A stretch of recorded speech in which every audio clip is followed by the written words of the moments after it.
ಎಲ್ಲರಿಗೂ ಈ ಸತ್ಸಂಗಕ್ಕೆ ಸ್ವಾಗತ. ಶುಕ್ಲಾಂ ವರದರಂ ವಿಷ್ಣುಂ ಶಶಿವರ್ಣಂ ಚತುರ್ಭುಜಂ ಪ್ರಸನ್ನವದನಂ ಧ್ಯಾಯೇತ್ ಸರ್ವವಿಘ್ನೋಪಶಾಂತಯೇ. ಗುರುಬ್ರಹ್ಮ ಗುರುರ್ವಿಷ್ಣು ಗುರುದೇವೋ ಮಹೇಶ್ವರಃ ಗುರು ಸಾಕ್ಷಾತ್ ಪರಬ್ರಹ್ಮ ತಸ್ಮೈ ಶ್ರೀ ಗುರವೇ ನಮಃ. ಅಖಂಡ ಮಂಡಲಾಕಾರಂ ವ್ಯಾಪ್ತಂ ಯೇನ ಚರಾಚರಂ ತತ್ಪದಂ ದರ್ಶಿತಂ ಯೇನ ತಸ್ಮೈ ಶ್ರೀ ಗುರವೇ ನಮಃ. ಕೂಜಂತಂ ರಾಮರಾಮೇತಿ ಮಧುರಂ ಮಧುರಾಕ್ಷರಂ ಆರುಹ್ಯ ಕವಿತಾ ಶಾಖಾ ವಂದೇ ವಾಲ್ಮೀಕಿ ಕೋಕಿಲಂ. ಮನೋಜವಂ ಮಾರುತ ತುಲ್ಯ ವೇಗಂ ಜಿತೇಂದ್ರಿಯಂ ಬುದ್ಧಿಮತಾಮರಿಷ್ಟಂ ವಾತಾತ್ಮಜಂ ವಾನರ ಯೂಧ ಮುಖ್ಯಂ ಶ್ರೀರಾಮಧೂತಂ ಶಿರಸಾ ನಮಾಮಿ ಮನಸಾ ಸ್ಮರಾಮಿ. ಇವತ್ತು ನನ್ನ ಉಪನ್ಯಾಸದ ವಿಷಯ ಆಗಲೇ ವಾಸು ಅವರು ಹೇಳಿದಾಗೆ ಸುಂದರಕಾಂಡ, ರಾಮಾಯಣದಲ್ಲಿ ಬರತಕ್ಕಂತಹ ಬಹಳ ಅಮೋಘವಾದಂತ ಒಂದು ಖಂಡ. ಇದರ ವಿಶೇಷ ಏನಪ್ಪಾ ಅಂತಂದ್ರೆ, ಇದರಲ್ಲಿ ರಾಮ ಬರೋದಿಲ್ಲ. ಇದರಲ್ಲಿ ನಮಗೆ ಆಂಜನೇಯನ ಪರಾಕ್ರಮಗಳು ಮಾತ್ರ ತಿಳಿಯುತ್ತೆ. ಇದು ರಾಮಾಯಣದ ಒಂದು ಪ್ರಸಂಗ ಆದರೂ ಸಹಿತ ಯಾಕೆ ಇದು ಇಷ್ಟೊಂದು ಪ್ರಾಮುಖ್ಯತೆ ಪಡ್ಕೊಂಡಿದೆ ಅಂತ ಹೇಳಿದ್ರೆ, ಇದು ಬರೀ ಆಂಜನೇಯ ಏನೋ ಒಂದು ಸಾಧನೆ ಮಾಡಿದಾನೆ ಅಂತ ನಾವು ಓದಿ ಅದನ್ನ ಬಿಟ್ಬಿಡೋ ಹಾಗಿಲ್ಲ. ಪ್ರತಿಯೊಂದು ಹಂತದಲ್ಲೂ ಇದು ಕೂಡ ನಮಗೆ ನಮ್ಮ ವ್ಯಕ್ತಿತ್ವವನ್ನ ಮೇಲೆ ತೆಗೆದುಕೊಂಡು ಹೋಗುವಂತಹ ಪ್ರತಿಯೊಂದು ಗುಣಗಳು ಕೂಡ ಈ ಸುಂದರಕಾಂಡದಲ್ಲಿದೆ. ಯಾಕೆ ಆಂಜನೇಯ ಎಲ್ಲರಿಗೂ ಪ್ರಸ್ತುತವಾಗ್ತಾನೆ, ಅವನನ್ನು ಕಂಡ್ರೆ ಎಲ್ರಿಗೂ ಯಾಕೆ ಇಷ್ಟ ಅಂತ ಅನ್ನೋದು ಈ ಕಥಾನಕವನ್ನ ಸುದೀರ್ಘವಾಗಿ ಅಧ್ಯಯನ ಮಾಡಿದ್ರೆ ಮಾತ್ರ ಗೊತ್ತಾಗುತ್ತೆ. ಓದಿದ್ರಲ್ಲ, ಅಧ್ಯಯನ ಮಾಡಿದ್ರೆ ಮಾತ್ರ ಗೊತ್ತಾಗುತ್ತೆ. ಎಷ್ಟೋ ಕಡೆ ಆಂಜನೇಯನೇ ತನ್ನ ಪ್ರಾಬ್ಲಮ್ ಏನಿದೆ ಅದನ್ನ ಹೇಗೆ ಸಾಲ್ವ್ ಮಾಡ್ಕೋಬೇಕು, ಗುರಿಯನ್ನ ಹೇಗೆ ಸಾಧನೆ ಮಾಡಬೇಕು, ಎಲ್ಲವನ್ನು ಅವನೇ ವಿವರಣೆ ಕೊಡ್ತಾನೆ. ಬಹಳ ಚೆನ್ನಾಗಿದೆ ಇದು. ಆಮೇಲೆ ಇವತ್ತು ಇನ್ನೊಂದು ವಿಶೇಷ ಏನಪ್ಪಾ ಅಂತಂದ್ರೆ, ಸಾಮಾನ್ಯವಾಗಿ ಸುಂದರಕಾಂಡ ಪಾರಾಯಣವನ್ನ ಆನ್ಲೈನ್ ಮಾಡಿದ್ ಕೇಳಿಲ್ಲ ನಾನು, ಇದೇ ಫಸ್ಟ್ ಅಂತ ಕಾಣ್ತೇನೆ ನಾನು ಮಾಡ್ತಾ ಇರೋದು. ಎಲ್ಲರೂ ವೇದಿಕೆಯಲ್ಲಿ ಮಾಡ್ತಾರೆ. ಬಹಳ ಜನ ಸೇರಿರ್ತಾರೆ. ಆ ಸೇರಿರೋ ಬಹಳ ಜನಗಳ ಸ್ಫೂರ್ತಿಯಿಂದ ಮತ್ತು ಅವರ ಪ್ರತಿಕ್ರಿಯೆಯಿಂದ ಉಪನ್ಯಾಸ ಇನ್ನಷ್ಟು ಕಳೆಗಟ್ಟತ್ತೆ. ಅದಕ್ಕೆ ಆಯ್ಕೆ ಮಾಡ್ಕೊಳ್ಳೋ ದಿನ ಯಾವುದು ಅಂತಂದ್ರೆ, ಆಂಜನೇಯನಿಗೆ ಪ್ರಿಯವಾದ ದಿನಗಳಲ್ಲಿ ಎರಡಂತೆ ವಾರದಲ್ಲಿ, ಮಂಗಳವಾರ ಮತ್ತೆ ಶನಿವಾರ ಅಂತ. ಇವತ್ತು ಕಾಕತಾಳೀಯ ನಮಗೆ ಮಂಗಳವಾರ ಸಿಕ್ಕಿದೆ. ಸೊ ನಾವೆಲ್ಲರೂ ಭಾಗ್ಯವಂತರು ಅಂತ ಅನ್ಕೊಳ್ಳೋಣಂತೆ. ನಾನು ಬೇರೆ ಯಾವುದೋ ವಿಷಯ ಕೊಟ್ಟಿದ್ದೆ. ಆಮೇಲೆ ವಾಣಿಯವ್ರು ಹೇಳಿದ್ರು, ಆಧ್ಯಾತ್ಮಿಕದ್ದೇ ಚೆನ್ನಾಗಿ ಮಾತಾಡ್ತೀರಾ ನೀವು, ಆಧ್ಯಾತ್ಮಿಕ ಯಾವ್ದಾದ್ರು ವಿಚಾರ ತಗೊಳ್ಳಿ. ನಾನು ತಕ್ಷಣ ಇದನ್ನ ಹೇಳ್ದೆ, ಒಪ್ಕೊಟ್ರು ಅವರು. ಯೋಗ ಇವೆಲ್ಲ. ಆಮೇಲೆ ಬೃಹತ್ ಧರ್ಮ ಪುರಾಣ ಅಂತ ಒಂದಿದೆ, ಅದರಲ್ಲಿ ಸುಂದರಕಾಂಡ ಪಾರಾಯಣವನ್ನ ಮಾಡಿದ್ರೆ ಅದರ ಫಲಶ್ರುತಿ ಏನು ಅಂತ ಹೇಳ್ತಾರೆ. ಶ್ರಾದ್ದೇಶು ದೇವಕಾರ್ಯೇಶು ಪಠೇತ್ ಸುಂದರಕಾಂಡಂ. ಅಂದ್ರೆ ಒಳ್ಳೆ ಮನೆಯಲ್ಲಿ ಯಾವ್ದಾದ್ರು ಒಳ್ಳೆ ಕೆಲಸ ಆದಾಗಲೂ ಕೂಡ, ಅಥವಾ ದೇವರುಗಳ ಕೆಲಸ ಆದಾಗಲೂ ಕೂಡ, ಪಿತೃಗಳ ಕೆಲಸ ಆದಾಗಲೂ ಕೂಡ, ಶ್ರಾದ್ದೇಶು ದೇವಕಾರ್ಯೇಶು ಪಠೇತ್ ಸುಂದರಕಾಂಡಂ ಶತ್ರೋರ್ಜಯೇ ಸಮುತ್ಸಾಹೇ ಜನವಾದೇ ವಿಗರ್ಹಿತಿ ಅಂತ. ಶತ್ರೋರ್ಜಯೇ ಸಮುತ್ಸಾಹೇ ಜನವಾದೇ ವಿಗರ್ಹಿತೆ ಅಂದ್ರೆ, ಶ್ರಾದ್ದದಲ್ಲಿ ದೇವಕಾರ್ಯ ಸಂದರ್ಭಗಳಲ್ಲಿ ಸುಂದರಕಾಂಡ ಪಠಿಸಿದರೆ ಶತ್ರುಜಯವು, ಉತ್ಸಾಹವು, ಜನಪ್ರಿಯತೆಯು ಲಭಿಸುತ್ತದೆ. ಶತ್ರುಜಯ ಅಂತ ಹೇಳಿದ ತಕ್ಷಣ ನಾವು ಬೇರೆ ಎಲ್ಲೂ ಹೊರಗಡೆ ಹೋಗ್ಲೇಬೇಕಾಗಿಲ್ಲ. ಒಳಗಡೆ ಇರೋ ಶತ್ರುಗಳನ್ನು ಜಯಿಸ್ಕೊಂಡ್ಬಿಟ್ರೆ ಬೇಕಾದಷ್ಟು ಆಗೋಗುತ್ತೆ. ಅವ ಹೊರಗಡೆ ಶತ್ರುಗಳು ಇರೋದಿಲ್ಲ, ಆಟೋಮೆಟಿಕ್ ಆಗಿ ಕ್ಯಾನ್ಸಲ್ ಆಗ್ಬಿಡ್ತಾರೆ ಅವರು. ಹನುಮಂತ, ಇದು ಸಂಕ್ಷಿಪ್ತವಾದ ಕಥೆ ಏನಪ್ಪಾ ಅಂತಂದ್ರೆ, ರಾಮನಿಗೆ ಸಹಾಯ ಮಾಡಬೇಕು ಅಂತ ಹೇಳ್ಬಿಟ್ಟು ಹನುಮಂತ ಲಂಕೆಗೆ ಹಾರಿ ಅಲ್ಲಿ ಸೀತೆಯನ್ನು ಹುಡುಕಿ ಅವಳಿರೋ ವಿಚಾರವನ್ನ ತಂದು ವಾಪಸ್ ರಾಮನಿಗೆ ಒಪ್ಪಿಸ್ತಾನೆ. ಇದು ಕತೆ, ಸೂಕ್ಷ್ಮ ಕತೆ. ಆದ್ರೆ ಇದರಲ್ಲಿ ಅಂತರಂಗದಲ್ಲಿ ಬಹಳ ಅಂತರ್ಗತವಾದಂತ ಅಂತರ್ಗರ್ಭಿತವಾದಂತ ಬಹಳ ವಿಚಾರಗಳು ನಮಗೆ ಬರುತ್ತೆ. ಇದು ಹೇಗೆ ಪ್ರಾರಂಭ ಆಯ್ತು ಅಂತಂದ್ರೆ, ಸೀತೆನ ರಾವಣ ಅಪಹರಣ ಮಾಡ್ಬಿಡ್ತಾನೆ ಕಾಡಲ್ಲಿದ್ದಾಗ, ಇವರು ವನವಾಸದಲ್ಲಿದ್ದಾಗ. ಆರ್ತನಾದವಳದ್ದು, ರಾಮ ಲಕ್ಷ್ಮಣರ ಅಲ್ಲಿರೋದಿಲ್ಲ, ರಾವಣ ಬಂದ ಅವಳನ್ನು ಕರ್ಕೊಂಡು ಹೋಗ್ಬಿಡ್ತಾನೆ. ರಾವಣನೇನೆ ಸೀತೆಯ ವೇಷದಲ್ಲಿ ಧ್ವನಿಯಲ್ಲಿ ಲಕ್ಷ್ಮಣ ಲಕ್ಷ್ಮಣ, ರಾಮನ ವೇಷದಲ್ಲಿ ಲಕ್ಷ್ಮಣ ಲಕ್ಷ್ಮಣ ಅಂತೆಲ್ಲ ಕೂಗಿ ಧ್ವನಿಯಲ್ಲಿ ರಾಮನು ವಾಪಸ್ ಬಂದು ಲಕ್ಷ್ಮಣನು ಇಲ್ಲಿ ಇಲ್ದಲೇನೆ ಅವರೆಲ್ಲ ತಗಲಾಡಿ ಹುಡುಕಾಟಕ್ಕೆ ಶುರು ಮಾಡಿದಾಗ ಆ ಸಂದರ್ಭದಲ್ಲಿ ಜಟಾಯು ರಾವಣನನ್ನ ಅವನು ಕಂಡು ಅವನು ಗರುಡನ ವಂಶದವನು, ಯಾರು ಜಟಾಯು ಮತ್ತು ಸಂಪಾತಿ ಇಬ್ರು ಅಣ್ಣ ತಮ್ಮಂದರು, ಹೋಗಿ ರಾವಣನಿಗೆ ತೊಂದರೆ ಕೊಟ್ಟು ಅಲ್ಲಿ ಅವನಿಗೆ ಸಾಧ್ಯವಾಗದಲ್ಲೇ ರೆಕ್ಕೆಯನ್ನು ಕತ್ತರಿಸ್ಕೊಂಡು ಕೆಳಗಡೆ ಬಿದ್ದು ಪ್ರಾಣ ಬಿಟ್ಬಿಡ್ತಾನೆ. ಜಟಾಯು ಅಲ್ಲಿ ಮರಣ ಆಗೋಗುತ್ತೆ. ಹೀಗೆ ಇದು ರಾಮ ಲಕ್ಷ್ಮಣರಿಗೆ ಗೊತ್ತಿಲ್ಲ. ಸೀತೆ ಕಾಣೆಯಾಗಿದ್ದಾಳೆ ಅಷ್ಟೇ ಗೊತ್ತಿರೋದು. ಎಲ್ಲಿ ಹೋದ್ಲು, ಏನಾದ್ಲು, ರಾವಣ ಕರ್ಕೊಂಡು ಹೋಗಿದ್ದು, ಜಟಾಯು ಇದಾಗಿದ್ದು. ಆಮೇಲೆ ಅಲ್ಲಿ ಹುಡುಕ್ತಾ ಇದ್ದಾಗ ಜಟಾಯು ಇನ್ನೇನು ಪ್ರಾಣ ಬಿಡೋಕ್ ಮುಂಚೆ ರಾಮನಿಗೆ ಲಕ್ಷ್ಮಣನಿಗೆ ವಿಚಾರ ತಿಳಿಸಿ ಜಟಾಯು ಸತ್ತೋಗ್ಬಿಡುತ್ತೆ. ಆಮೇಲೆ ಇವ್ರೇನ್ ಮಾಡ್ತಾರೆ, ಅವಳನ್ನು ಹುಡುಕೋ ದಾರಿ ಕಾಣದ ಸಂದರ್ಭ ಬರ್ದಾಗ ಅಲ್ಲಿ ಒಬ್ಬ ಕಬಂದ ಬಾಹು ಅನ್ನೋ ಒಬ್ಬ ರಾಕ್ಷಸ ಇರ್ತಾನೆ. ಅವನು ಯಾವುದೋ ಶಾಪದಿಂದ ರಾಕ್ಷಸನಾಗಿರ್ತಾನೆ. ಅವನು ಗಂಧರ್ವ ವಾಸ್ತವಾಗಿ ಆ ಋಷಿಮುಖ ಪರ್ವತದಲ್ಲಿ ಇರ್ತಾನೆ. ರಾಮ ಲಕ್ಷ್ಮಣರನ್ನ ಅಟ್ಯಾಕ್ ಮಾಡ್ತಾನೆ. ಲಕ್ಷ್ಮಣದ ಮೇಲುಗೈಯಾಗಿ ಅವನ ಕಬಂದನ ಬಾಹುಗಳ ಕಟ್ ಮಾಡ್ಬಿಡ್ತಾನಂತ. ಆಗ ಅವನಿಗೆ ಮೋಕ್ಷ. ಯಾರಿಗೆ? ಕಬಂದ ಬಾಹುಗೆ. ತನ್ನ ಬಾಹುಗಳನ್ನ ಯಾವಾಗ ಲಕ್ಷ್ಮಣ ಕತ್ತರಿಸಿದ್ನೋ ಅವಾಗ ಮೋಕ್ಷ ಅದು ಮೊದಲೇ ನಿರ್ಧಾರವಾಗಿರ್ತದೆ. ಆಮೇಲೆ ಅವನು ತನಗೆ ತೊಂದರೆ ಕೊಟ್ಟಂತ ವಾಲಿ ಮತ್ತೆ ಸುಗ್ರೀವರ ಬಗ್ಗೆ ತಿಳಿಸ್ತಾನೆ. ಅವರಿಬ್ರು ಅಣ್ಣ ತಮ್ಮಂದ್ರು, ಅವರಲ್ಲಿ ಸಿಕ್ಕಾಪಟ್ಟೆ ವೈರತ್ವ ಬೆಳೆದಿದೆ ಅಂತ ಹೇಳಿ ಅದೆಲ್ಲ ತಿಳಿಸ್ತಾನ ಅವನು. ಸುಗ್ರೀವನ ಸಂಪರ್ಕ ಆಗತ್ತೆ ಮೊದಲು. ಸುಗ್ರೀವನ ಸಂಪರ್ಕ ಹೇಗಾಗತ್ತೆ ಅಂತಂದ್ರೆ, ರಾಮ ಲಕ್ಷ್ಮಣರು ಅವಾಗಿನ್ನೂ ತುಂಬಾ ಯುವಕರು ಇರ್ತಾರೆ, ಕಾಡನ್ನ ಸುತ್ತಾಡ್ತಾ ಇರ್ತಾರೆ ಸೀತೆಯನ್ನು ಹುಡ್ಕೊಂಡು. ಅವಾಗ ಸುಗ್ರೀವನಿಗೆ ಯಾರೋ ಇಬ್ರು ಯುವಕರು ಕಾಡಲ್ಲಿ ಓಡಾಡ್ತಾ ಇದಾರಲ್ಲ, ಸ್ಫುರದ್ರೂಪಿ ಯುವಕರು ಕಾಡಲ್ಲಿ ಓಡಾಡ್ತಾ ಇದಾರೆ, ಅದು ಯಾರು ತಿಳ್ಕೊಂಡ್ ಬಾ ಹೋಗಿ ಅಂತ ಅಂದ್ಬಿಟ್ಟು ಆಂಜನೇಯನ್ನೇ ಕಳಿಸ್ತಾನಂತ. ಆಂಜನೇಯ ತನ್ನ ನಿಜವಾದ ರೂಪದಲ್ಲಿ ಬರೋದಿಲ್ಲ, ಒಬ್ಬ ಒಟು ತರ ಬರ್ತಾನೆ, ಸನ್ಯಾಸಿ ವೇಷದಲ್ಲಿ ಬರ್ತಾನೆ. ಅವ್ರೇನ್ ಮಾಡ್ತಾರಂತ, ಅವಾಗ ಏನು ಇಲ್ಲಿ ಹುಡುಕ್ತಾ ಇದ್ದೀರಾ ನೀವು, ಅಲ್ದಾಡ್ತಾ ಇದ್ದೀರಾ ನೀವು, ಮುಖದಲ್ಲಿ ಆತಂಕ ಇದೆ, ಏನ್ ಸಮಾಚಾರ ಅಂತೆಲ್ಲ ಕೇಳಿದಾಗ ಅವರು ರಾಮ ಲಕ್ಷ್ಮಣರು ಹೇಳ್ತಾರಂತ. ಓ ಹೌದಾ, ಬನ್ನಿ ನಾನು ನಮ್ಮ ಇವ್ರ ಹತ್ರ ಕರ್ಕೊಂಡು ಹೋಗ್ತೀನಿ ನಿಮ್ಮನ್ನ ಅಂತ ಹೇಳ್ಬಿಟ್ಟು ಅವಾಗ ರಾಮ ಲಕ್ಷ್ಮಣ ಇಬ್ಬರನ್ನು ಎರಡು ಭುಜದ ಮೇಲೆ ಕೂರಿಸ್ಕೊಂಡು ಹಾರ್ಬಿಟ್ಟು ಕರ್ಕೊಂಡು ಹೋಗ್ತಾನಂತ. ಅಲ್ಲಿ ಸುಗ್ರೀವನ ಸಂಪರ್ಕ ಆಗುತ್ತೆ. ನೋಡಪ್ಪ, ನೀನು ತೊಂದರೆಯಲ್ಲಿ ಇದೆಯಾ, ನಾನು ತೊಂದರೆಯಲ್ಲಿ ಇದೆಯಾ, ನಾನು ನಿನಗೆ ಸಹಾಯ ಮಾಡ್ತೀನಿ, ನೀನು ಸಹಾಯ ಮಾಡ್ತೀನಿ ಅನ್ನೋ ತರ ಒಂದು ಸ್ನೇಹ ಭಾವ ಬೆಳೆಯುತ್ತೆ ಇಬ್ಬರಲ್ಲೂ. ವಾಲಿ ಏನ್ ಮಾಡ್ತಾನೆ, ಸುಗ್ರೀವನನ್ನ ಅಣ್ಣ ತಮ್ಮ ಆದ್ರೂ ಅವನ್ನೇ ಅಟ್ಯಾಕ್ ಮಾಡಿ ಅವನ ಹೆಂಡತಿನ ಹೊತ್ಕೊಂಡು ಹೋಗಿ ಅವನ ರಾಜ್ಯನ ಕಿತ್ಕೊಂಡು ಎಲ್ಲ ತೊಂದರೆ ಕೊಟ್ಟಿರ್ತಾನ ಅವನು.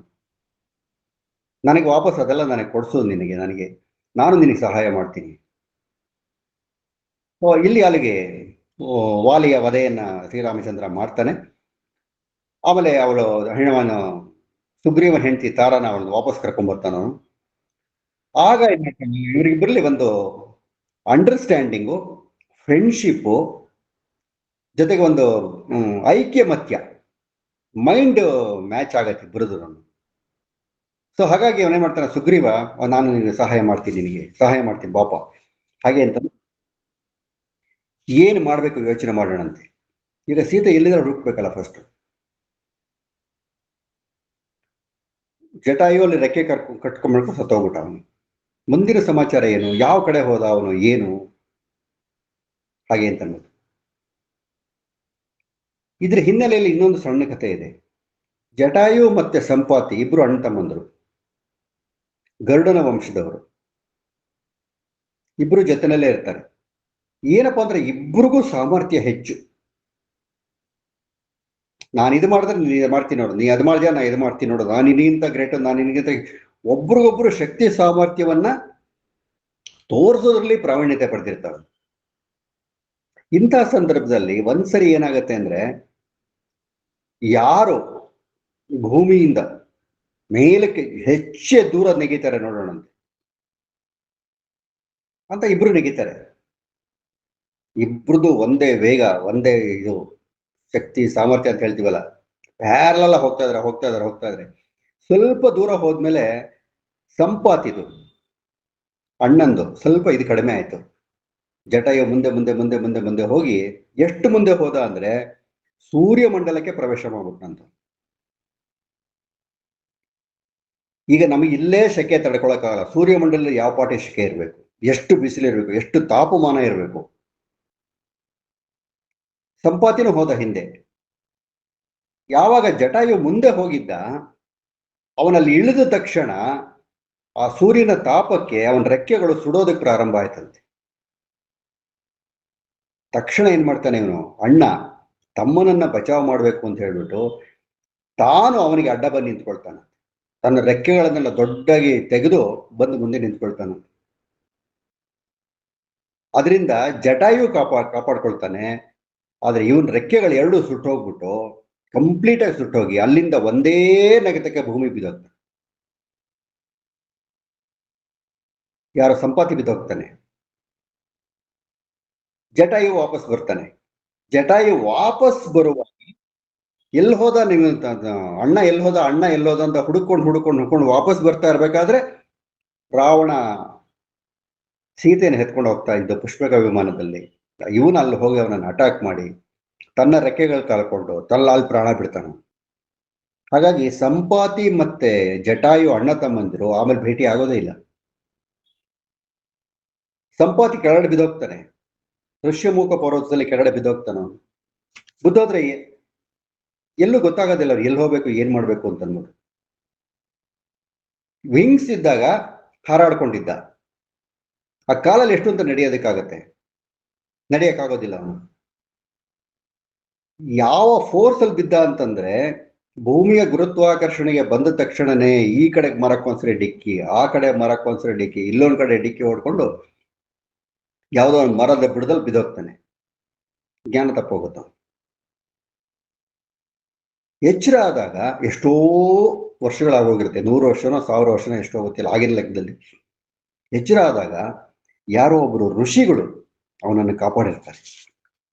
ಅವನನ್ನು ಕಾಪಾಡಿಬಿಟ್ಟು ತಮ್ಮ ಜೊತೆ ಕರ್ಕೊಂಡು ಹೋಗಿ ಅವನು ಎಲ್ಲ ವಿದ್ಯೆಗಳನ್ನ ಕಲಿಸಿರ್ತಾರೆ. ಅವನು ಹೇಳ್ತಾನೆ, ನಾವಿಬ್ಬರು ಅಣ್ಣ ತಮ್ಮಂದ್ರು ಹೀಗಾಯ್ತು ಅಂತೆಲ್ಲ ಹೇಳ್ತಾನ. ಹುಡ್ಕೊಂಡಂತೆ ಎಲ್ಲಾರು ಸಿಗ್ಬೋದು, ನಿಮ್ಮ ಅಣ್ಣ ಎಲ್ಲಾರು ಹುಡ್ಕೊಂಡಂತೆ. ಸಂಪಾತಿ ಜೀವ ಉಳಿಸ್ಕೊಂಡಿದ್ರು ಹೋಗಿ ಅವನು ತನ್ನ ಆಹಾರ ತಾನೇ ಹುಡ್ಕೊಂಡ್ಬರೋದು ಮಾಡೋದಕ್ಕೆ ಆಗ್ತಾ ಇರಲಿಲ್ಲ. ಅವನಿಗೊಬ್ಬ ಮಗ ಇರ್ತಾನಂತೆ. ಅವನು ಇವನೆಲ್ಲ ತಂದು ಮಾಡಿ ಕೊಡ್ತಾ ಇರ್ತಾನಂತೆ. ಹಾಗೆ ಒಂದ್ಸರಿ ತಗೊಂಬರಕ್ ಹೋದಾಗ ಅವನು ಸಂಪಾತಿಗೆ ವಿಚಾರ ತಿಳಿಸ್ತಾನೆ. ಅಲ್ಲಿ ಯಾರೋ ರಾಮ ಲಕ್ಷ್ಮಣ ರಾವಣ ಅಂತ ಮಾತಾಡ್ಕೊತಾ ಇದ್ರು. ಅವಾಗ ಜಟಾಯುನು ವಿಚಾರನೂ ಬಂತು. ಏನಾಗಿದೆಯೋ ಗೊತ್ತಿಲ್ಲ. ಹಾಗೆ ನಾನು ಅಲ್ಲಿ ಕರ್ಕೊಂಡು ಹೋಗ್ತಾನೆ ಅವ್ರ ಹತ್ರ. ವಾನರ ಸೈನ್ಯದ ಹತ್ರ ಕರ್ಕೊಂಡು. ವಾನರ ಸೈನ್ಯದವ್ರು ಹೇಳ್ತಾರೆ, ಹೀಗಾಗಿದೆಯಪ್ಪ, ನಿಮ್ಮನ್ನ ಜಟಾಯು ರಾವಣನ ಕೊಂದು ಸೀತೆನ ಹೊತ್ಕೊಂಡು ಹೊರಟೋದ. ಈಗ ರಾಮ ಲಕ್ಷ್ಮಣರಿಗೆ ನಾವು ಸಹಾಯ ಮಾಡಬೇಕು, ಸೀತೆ ಎಲ್ಲಿ ಹೋಗಿದ್ದಾಳೆ ಹುಡುಕ್ಬೇಕು ನಾವು. ಹಾಗೆ ಸಂಪಾತಿ ಮೇಲಿಂದ ಕೆಳಗಡೆ ಬಿದ್ದು ತನ್ನ ರೆಕ್ಕೆಗಳನ್ನ ಕತ್ತರಿಸ್ಕೊಂಡು ಆ ಋಷಿಗಳ ಸಂಪರ್ಕಕ್ಕೆ ಬಂದು ಅವ್ರ ಜೊತೆನಲ್ಲೇ ಇದ್ದು ಅವರಿಂದ ಅನೇಕ ವಿದ್ಯೆಗಳನ್ನು ಕಲ್ತಿರ್ತಾನಲ್ಲ. ಆ ವಿದ್ಯೆಗಳಲ್ಲಿ ಪ್ರಮುಖವಾದ ವಿದ್ಯೆ ಯಾವುದು ಅಂತಂದ್ರೆ ದೂರದರ್ಶಿತ್ವ. ಅವನಿಗೆ ಎಷ್ಟೋ ಯೋಜನೆಗಳ ದೂರದಲ್ಲಿ ಇರತಕ್ಕಂಥ ವಸ್ತುಗಳು ವ್ಯಕ್ತಿಗಳು ಗೊತ್ತಾಗ್ತಾರಂತ. ಸೊ ರಾವಣ ಅವನನ್ನು ಕರ್ಕೊಂಡು ಹೋದ ಅಂದ್ರೆ ಲಂಕೆಗೆ ಕರ್ಕೊಂಡು ಹೋಗಿರ್ತಾನೆ ಅಂತ ಗೊತ್ತು.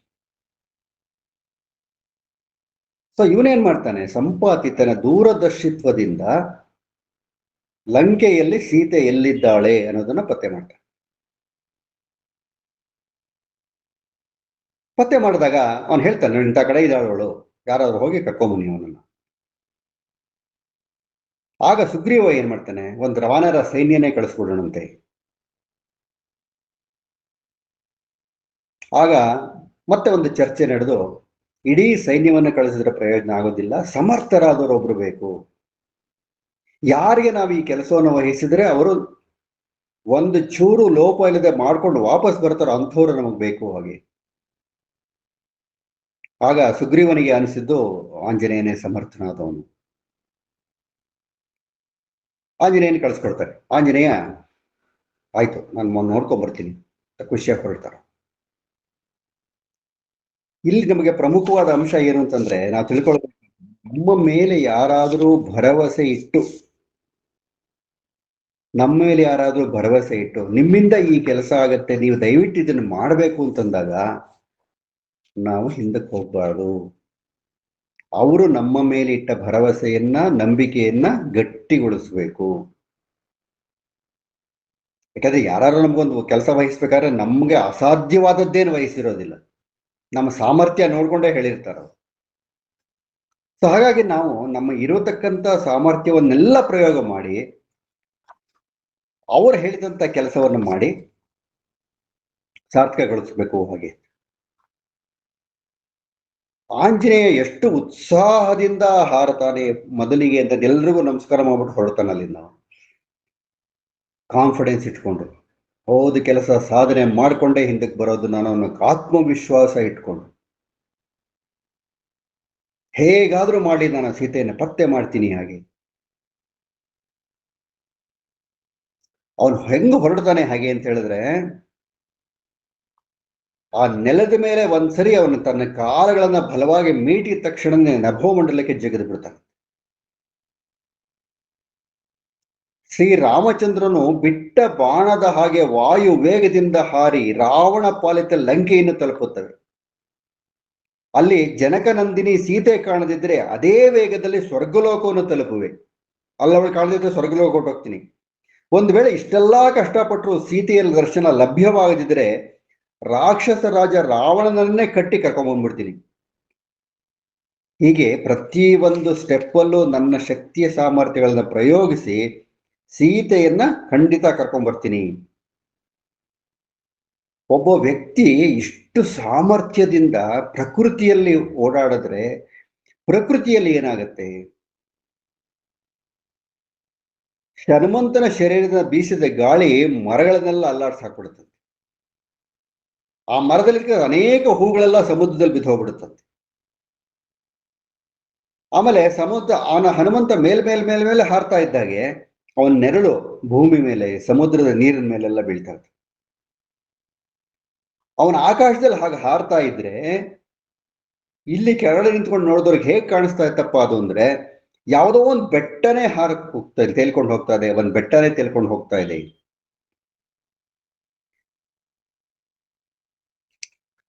ಒಂದ್ಸರಿ ಮೋಡಗಳ ಒಳಗೆ ಹೋಗ್ತಾನೆ, ಮೋಡಗಳ ಮೇಲೆ ಹೋಗ್ತಾನೆ, ಕೆಳಗಡೆ ಬರ ಆಲ್ಟಿಟ್ಯೂಡ್ ಚೇಂಜ್ ಮಾಡ್ಕೊಳ್ತಾನೆ. ನಮ್ಮ ಫ್ಲೈಟ್ಗಳು depending upon the weather altitude change ಮಾಡ್ಕೊಳ್ತಲ್ಲ, ಹಾಗೆ ಅವನು ಆಲ್ಟಿಟ್ಯೂಡ್ ಚೇಂಜ್ ಮಾಡ್ಕೊಳ್ತಾನೆ. ನೋಡಿ, ಒಂದು ಒಳ್ಳೆಯ ಕೆಲಸಕ್ಕೆ ವಿಘ್ನಗಳು ಬರುತ್ತೆ, ಸಹಾಯನೂ ಬರುತ್ತೆ. ವಿಘ್ನಗಳನ್ನು ನಿವಾರಿಸ್ಕೋಬೇಕು, ಸಹಾಯವನ್ನು ಪಡ್ಕೋಬೇಕು, ಮುಂದಕ್ಕೆ ಹೋಗ್ಬೇಕು. ಇದು ಜೀವನದ ಗುರಿ ಪ್ರತಿಯೊಬ್ಬರಿಗೂ, ಪ್ರತಿಯೊಂದು ಕೆಲಸದಲ್ಲೂ. ಇದು ರಾಮಾಯಣಕ್ಕೆ ಮಾತ್ರ, ಸುಂದರಕಾಂಡಕ್ಕೆ ಮಾತ್ರ ಅನ್ವಯಿಸಿದ್ದಲ್ಲ. ಇದು ನಾವು ಯಾವುದೇ ಒಂದು ಕೆಲಸಕ್ಕೆ ಹಾಕಿರೋ ನಮ್ಗೆ ತೊಂದರೆ ಮಾಡೋರು ಇರ್ತಾರೆ, ಸಹಾಯ ಮಾಡೋರು ಇರ್ತಾರೆ, ಅಡ್ಗಾಲ ಹಾಕೋರು ಇರ್ತಾರೆ. ಹಾಗಂತ ಕೆಲಸ ನಿಲ್ಲಿಸಬಾರ್ದು. ನಾವು ಬಂದದ್ದೆಲ್ಲ ಬರಲಿ, ಗೋವಿಂದನ ದಯವೊಂದಿರಲಿ ಅನ್ನೋ ಹಾಗೆ ಆ ಭಗವಂತ ನಾನು ಮಾಡ್ತಾ ಇರೋ ಕೆಲಸ ಒಳ್ಳೇದು ಅಂದ್ರೆ ನನಗೆ ಸಹಾಯ ಬಂದೇ ಬರುತ್ತೆ ಅನ್ನೋ ಆತ್ಮವಿಶ್ವಾಸ ಮತ್ತೆ ನಂಬಿಕೆಯಿಂದ ಮುಂದಕ್ಕೆ ಹೋಗ್ತಾ ಇರಬೇಕು ನಾವು. ಇದೆಲ್ಲ ಸುಂದರಕಾಂಡದ ಫಲಶ್ರುತಿಗಳು. ಅವಾಗ ಸಮುದ್ರ ರಾಜ ಇವನು ಹಾಕ್ತಾ ಇದ್ದಿದ್ ನೋಡಿ ಅವನ ಮನಸ್ಸಲ್ಲಿ ಅನ್ಕೊಳ್ತಾನೆ, ನನ್ನನ್ನ ಸಮುದ್ರ ರಾಜನನ್ನ ನಿರ್ಮಿಸಿದವರು ಯಾರು ಅಂತಂದ್ರೆ ಇಕ್ಷ್ವಾಕು ವಂಶದ ಸಗರ ಚಕ್ರವರ್ತಿ ಅಂತ. ಶ್ರೀರಾಮಚಂದ್ರ ಇಕ್ಷ್ವಾಕು ವಂಶ. ಈಗ ಈ ಹನುಮಂತ ಇಕ್ಷ್ವಾಕು ವಂಶದ ರಾಮಚಂದ್ರನ ಸಹಾಯಕ್ಕಾಗಿ ಹೋಗ್ತಾ ಇದ್ದಾನೆ. ಅವನು ಯಾವುದೇ ರೀತಿಯಲ್ಲಿ ತೊಂದರೆ ಆಗ್ಬಾರ್ದು, ನಾನು ಸಹಾಯ ಮಾಡ್ಬೇಕು. ಅದಕ್ಕೆ ಏನ್ ಮಾಡ್ತಾನೆ ಅವನು, ಆ ಒಂದು ಬೆಟ್ಟ, ಸುವರ್ಣಗಿರಿ ಅಂತ ಬೆಟ್ಟ, ಅದಕ್ಕೆ ಹೆಸರು ಮೈನಾಕ ಅಂತ ಪೌರಾಣಿಕ ಕಥೆಯಲ್ಲಿ ಬರುತ್ತದು. ಅವನು ಹೇಳ್ತಾನೆ, ನೋಡಪ್ಪ, ಮಹಾಪರಾಕ್ರಮೆಯಾದ ಆಂಜನೇಯ ಹಾರ ಹೋಗ್ತಾ ಇದ್ದಾನೆ, ಕಷ್ಟ ಸಾಧ್ಯವಾದ ಕೆಲಸಕ್ಕೆ ಹೋಗ್ತಾ ಇದ್ದಾನೆ, ಆಕಾಶಗಾಮಿಯಾಗಿದ್ದಾನೆ. ಈಗ ನೀನು ನೀರಿನಿಂದ ಮೇಲೇಳು. ಯಾಕೆ ಅಂತಂದ್ರೆ, ಇವಾಗ ನೋಡಿ ಒಂದು ಹೆಲ್ಪ್ ಯಾವ ತರ ಬರುತ್ತೆ ಅಂತ. ಸಮುದ್ರ ಎಷ್ಟು ವಿಶಾಲವಾಗಿದೆ ನಮಗೆ ಗೊತ್ತು. ಆಂಜನೇಯ ಮೇಲೆ ಹಾರ್ತಾ ಇದ್ದಾನೆ. ಅವನು ವಿಶ್ರಾಂತಿ ಎಲ್ಲಿ ಬರಬೇಕು? ಸ್ವಲ್ಪ ಹೊತ್ತು ರೆಸ್ಟ್ ತಗೊಳ್ಳೋದು ಎಲ್ಲಿ ತಗೋಬೇಕು? ಅವನು ಸ್ವಲ್ಪ ರಿಲ್ಯಾಕ್ಸ್ ಮಾಡ್ಕೊಂಡು ಮುಂದಕ್ಕೆ ಹೋಗೋದು ಹೇಗೆ? ಹನುಮಂತನಿಗೆ ಏನು ರೆಸ್ಟ್ ಬೇಡ, ಅವ್ನು ರಿಲ್ಯಾಕ್ಸ್ ಬೇಕಲ್ಲ, ಅವ್ನಿಗೆ ಹಿಡಿದಿದ್ದ ಕೆಲಸ ಸಾಧಕೋ ಎಷ್ಟು ಯೋಜನೆ ದೂರ ಆದ್ರೂ ಹಾರ್ತಾನೆ, ಅದು ನಂಬಿಕೆ. ಆದ್ರೆ ಸಹಾಯ ಮಾಡೋ ಮನಸ್ಸಿದೆಯಲ್ಲ, ಆ ಸಹಾಯ ಮಾಡೋದ್ ಮನಸ್ಸಿಗೆ ಯೋಚನೆ ಬರುತ್ತೆ. ಅಯ್ಯೋ ಎಷ್ಟೋ ದೂರದಿಂದ ಬಂದ್ಬಿಡಿದ್ರೆ, ಹಸುಕೊಂಡು ಬಂದಿದ್ದಾರೆ ಏನೋ, ಫಸ್ಟ್ ಏನೋ ಒಂಚೂರು ಕುರುಕುಲು ಕೊಟ್ಟು ಕಾಫಿ ಕೊಟ್ಬಿಡು, ಆಮೇಲೆ ಅಡಿಗೆ ಇಡೋಣ ಅಂತ. ಇದು ಅಡಿಗೆ ಹಾಕ್ಬೇಕಾದ್ರೆ ಇನ್ನೂ 1 ಗಂಟೆ ಆಗುತ್ತೆ, ಪುಷ್ಕಳವಾದ ಭೋಜನನೇ ಹಾಕೋರು, ಅಲ್ಲಿ ತನಕ ತಡ್ಕೋಬೇಕಲ್ಲ ಅವರು. ಅದಕ್ಕೆ ಅವನೇನ್ ಮಾಡ್ತಾನಂತೆ, ಮೈನಾಕನಿಗೆ ಏಳು ಮೇಲೆ ಸಮುದ್ರದ ಅಡಿಯಿಂದ ಒಂದು ಬೆಟ್ಟ ಮೇಲೆ ಹೋಗಿ ಅವನಲ್ಲಿ ರಿಲ್ಯಾಕ್ಸ್ ಮಾಡ್ಕೊಳ್ಳಿ. ಅಲ್ಲಿ ನೀ ಹೋಗು, ಮೇಲೆ ಮೇಲೆ ಮೇಲೆ ಏರು, ಏರು ಮೇಲೆ ಏರು, ನೀನು ಆಂಜನೇಯ ಎಲ್ಲಿದ್ದಾನೆ ಅಲ್ಲಿ ತನಕ ಏರು, ಅಲ್ಲಿ ಆಂಜನೇಯ ನಿನ್ನ ಮೇಲೆ ಸ್ವಲ್ಪ ಹೊತ್ತು ಕೂತ್ಕೊಂಡು ರಿಲ್ಯಾಕ್ಸ್ ಮಾಡ್ಕೊಂಡು ಆಮೇಲೆ ಮುಂದಕ್ಕೆ ಹೋಗ್ಲಿ. ಆಮೇಲೆ ಹೇಳ್ತಾನವನು ಮೈನಾಕ ಪರ್ವತ ಮೇಲೆ ಹೇಳುತ್ತೆ, ಗಾಳಿ ಮೋಡ ಚದುರ್ಕೊಳ್ಳೋ ಹಾಗೆಲ್ಲ ಹೇಳುತ್ತಂತೆ. ಅವನು ಹೇಳ್ತಾನಲ್ಲ, ಆಂಜನೇಯ ಹೇಳ್ತಾನೆ, ಬಾ ಸ್ವಲ್ಪ ಹೊತ್ತಿನ ನನ್ನ ಮೇಲೆ ಕೂತ್ಕೊಂಡು ರೆಸ್ಟ್ ತಗೊಂಡು ಆಮೇಲೆ ಹೋಗು. ನಿನಗೆ ಆದರ ಮಾಡಬೇಕು ಅಂತ, ಸಹಾಯ ಮಾಡಬೇಕು ಅಂತ ಸಮುದ್ರ ರಾಜ ನನಗೆ ಕೆಲಸ ಕೊಟ್ಟಿದ್ದಾನೆ. ಒಂದು ಸ್ವಲ್ಪ ಹೊತ್ತು ನನ್ನ ಮೇಲೆ ಕೂತ್ಕೊಂಡು ರೆಸ್ಟ್ ತಗೊಂಡು ಹೋಗು. ನೋಡು, ಧರ್ಮವನ್ನ ಆಚರಣೆ ಮಾಡ್ತಾರೆ, ಧರ್ಮವನ್ನ ಯಾರು ಸರಿಯಾಗಿ ಅರ್ಥೈಸ್ಕೊಂಡಿದ್ದಾರೆ ಅಂಥವರು ಒಬ್ಬ ಸಾಮಾನ್ಯ ಅತಿಥಿಯನ್ನು ಕೂಡ ಪೂಜ್ಯನಂತೆ ಪರಿಗಣಿಸ್ತಾರಂತೆ. ನಾನು ಧರ್ಮ ಆಚರಣೆ ಮಾಡ್ತಾ ಇದ್ದೀನಿ, ಸತ್ಯ ಆಚರಣೆ ಮಾಡ್ತಾ ಇದ್ದೀನಿ, ಪರಸ್ಪರ ಸಹಾಯದಲ್ಲಿ ನಂಬಿಕೆ ಇಟ್ಟಿದ್ದೀನಿ, ಆತ್ಮಗಳ ಮೇಲೆ ನಂಬಿಕೆ ಇಟ್ಟಿದ್ದೀನಿ, ನನ್ನ ಹಸಿವು ಒಂದೇ ಇನ್ನೊಬ್ಬರ ಹಸಿವು ಒಂದೇ ಅನ್ನೋದ್ರಲ್ಲಿ ನಂಬಿಕೆ ಇಟ್ಟಿದ್ದೀನಿ. ಹೀಗಾಗಿ ಅತಿಥಿ ಬರೋವನು ಸಣ್ಣವನೋ ದೊಡ್ಡವನೋ ಯಾರೋ ಗೊತ್ತಿಲ್ಲ, ಅತಿಥಿ ಸತ್ಕಾರ ಬಹಳ ಮುಖ್ಯ. ಇದು ಧರ್ಮ ಸೂಕ್ಷ್ಮ. ಹೀಗಿರುವಾಗ ನಿನ್ನಂತ ಅಸಾಧಾರಣ ಶೂರ, ಎಲ್ಲರನ್ನೂ ಗೌರವಕ್ಕೆ ಅರ್ಹನಾದವನು ಬಂದ್ರೆ ನಾನು ಸುಮ್ಮನೆ ಇರಕ್ಕಾಗತ್ತಾ? ಬಾ ಸ್ವಲ್ಪ ಹೊತ್ತು ಕೂತ್ಕೋ ಅಂತ ಹೇಳ್ತಾನೆ. ಆಮೇಲೆ ಅವನು ಹೇಳ್ತಾನೆ, ಇದಿಲ್ ನೋಡಿ, ಈಗ ಯಾರೋ ನಮಗೆ ಸಹಾಯ ಮಾಡಕ್ ಬಂದ್ರು ಅಂದಾಗ ನಾವು ಯಾವ ವೇಗದಲ್ಲಿ ಯಾವ ಕೆಲಸವನ್ನ ಮಾಡೋದಕ್ಕೆ ಹೊರಟಿದ್ದೀವಿ ಅನ್ನೋದನ್ನ ಅರ್ಥ ಮಾಡ್ಕೊ. ಟೈಮ್ ಟಾರ್ಗೆಟ್ ಅಂತ ಹೇಳಿ, ಟೈಮ್ ಮ್ಯಾನೇಜ್ಮೆಂಟ್. ಇಷ್ಟೊತ್ತಲ್ಲಿ ಈ ಕೆಲಸ ಆಗಬೇಕು ಅಂತ ಹೊರಟಿರ್ಬೇಕಾದ್ರೆ ಎಲ್ಲ ಟೈಮ್ ಮ್ಯಾನೇಜ್ಮೆಂಟ್ ಪ್ರಕಾರನೇ ನಡಿಬೇಕು. ಅಲ್ಲಿ ರಿಲ್ಯಾಕ್ಸೇಷನು ಇರಬಾರ್ದು, ಇದ್ರೂ ಕಡಿಮೆ ಸಮಯ. ಅದಕ್ಕೆ ಆಂಜನೇಯ ಹೇಳ್ತಾನೆ, ಮೈನಾಕನೇ ನಿನ್ನ ಕಂಡು ನನಗೂ ತುಂಬಾ ಸಂತೋಷ ಆಯ್ತಪ್ಪ, ನಿನ್ನ ಆತಿಥ್ಯ ನನಗೆ ಮುಟ್ಟಿತು, ನಿನ್ನ ಪೂಜೆನ ನಾನು ಸ್ವೀಕರಿಸಲಿಲ್ಲ ಅಂತ ನೀ ಬೇಜಾರು ಮಾಡ್ಕೋಬೇಡ. ಆದ್ರೆ ಒಂದು ವಿಚಾರ ತಿಳ್ಕೊ, ನಾನು ಕಾರ್ಯಾರ್ಥವಾಗಿ ಹೊರಟಿದ್ದೀನಿ, ಎಲ್ಲೂ ವಿಶ್ರಾಂತಿ ಪಡೆಯೋ ಹಾಗಿಲ್ಲ, ಪಡೆಯೋ ಮನಸ್ಸಿಲ್ಲ. ಆಮೇಲೆ ಇನ್ನೊಂದೇನು ಅಂದ್ರೆ, ನಾನು ಎಲ್ಲೂ ರೆಸ್ಟ್ ತಗೊಂಡು ರಿಲ್ಯಾಕ್ಸ್ ಮಾಡಿಕೊಂಡು ಆಮೇಲೆ ಹೋದ್ರಾಯ್ತು ಅನ್ನೋ ಥರ ಈ ಭಾವನೆಯಿಂದ ವಿಮುಕ್ತನಾಗಿದ್ದೀನಿ. ಹಾಗಾಗಿ ನಾನು ಹೊರಡ್ತೀನಿ, ನಿನ್ನ ಆತಿಥ್ಯಕ್ಕೆ ಧನ್ಯವಾದಗಳು ಅಂತ ಹೇಳ್ಬಿಟ್ಟು ಹೊರಟ್ಬಿಡ್ತಾನೆ. ಇನ್ನೊಂದ್ಸರಿ ಅವನಿಗೆ ವಿಘ್ನ ಒಂದು ಬರುತ್ತೆ. ದೇವತೆಗಳು ನೋಡೋಣ ಇವನು ಎಷ್ಟು ಶಕ್ತಿಶಾಲಿ, ಎಷ್ಟು ಟೈಮ್ ಬೌಂಡು, ಇವನ ಮನೋಭಾವ ಹೇಗಿರುತ್ತೆ, ಇವನ ಸಾಮರ್ಥ್ಯ ಹೇಗಿರುತ್ತೆ. ಈಗ ಎಲ್ಲೋ ಒಂದ್ ಕಡೆ ನಾವು ಶಕ್ತಿ ವ್ಯಯ ಮಾಡ್ಬೇಕು ಅನ್ಕೊಂಡು ಇಲ್ಲಿಂದ ಹೊರಟಿರುವಾಗ ಇಲ್ಲೇ ಎಲ್ಲಾ ಶಕ್ತಿನೂ ವ್ಯಯ ಆಗೋಗ್ಬಿಟ್ಟು ಮುಂದಕ್ಕೆ ಹೋಗೋಕೆ ಆಗಲ್ವಲ್ಲ. ಅವಾಗ ಏನ್ ಮಾಡ್ತಾನೆ ಇವನು?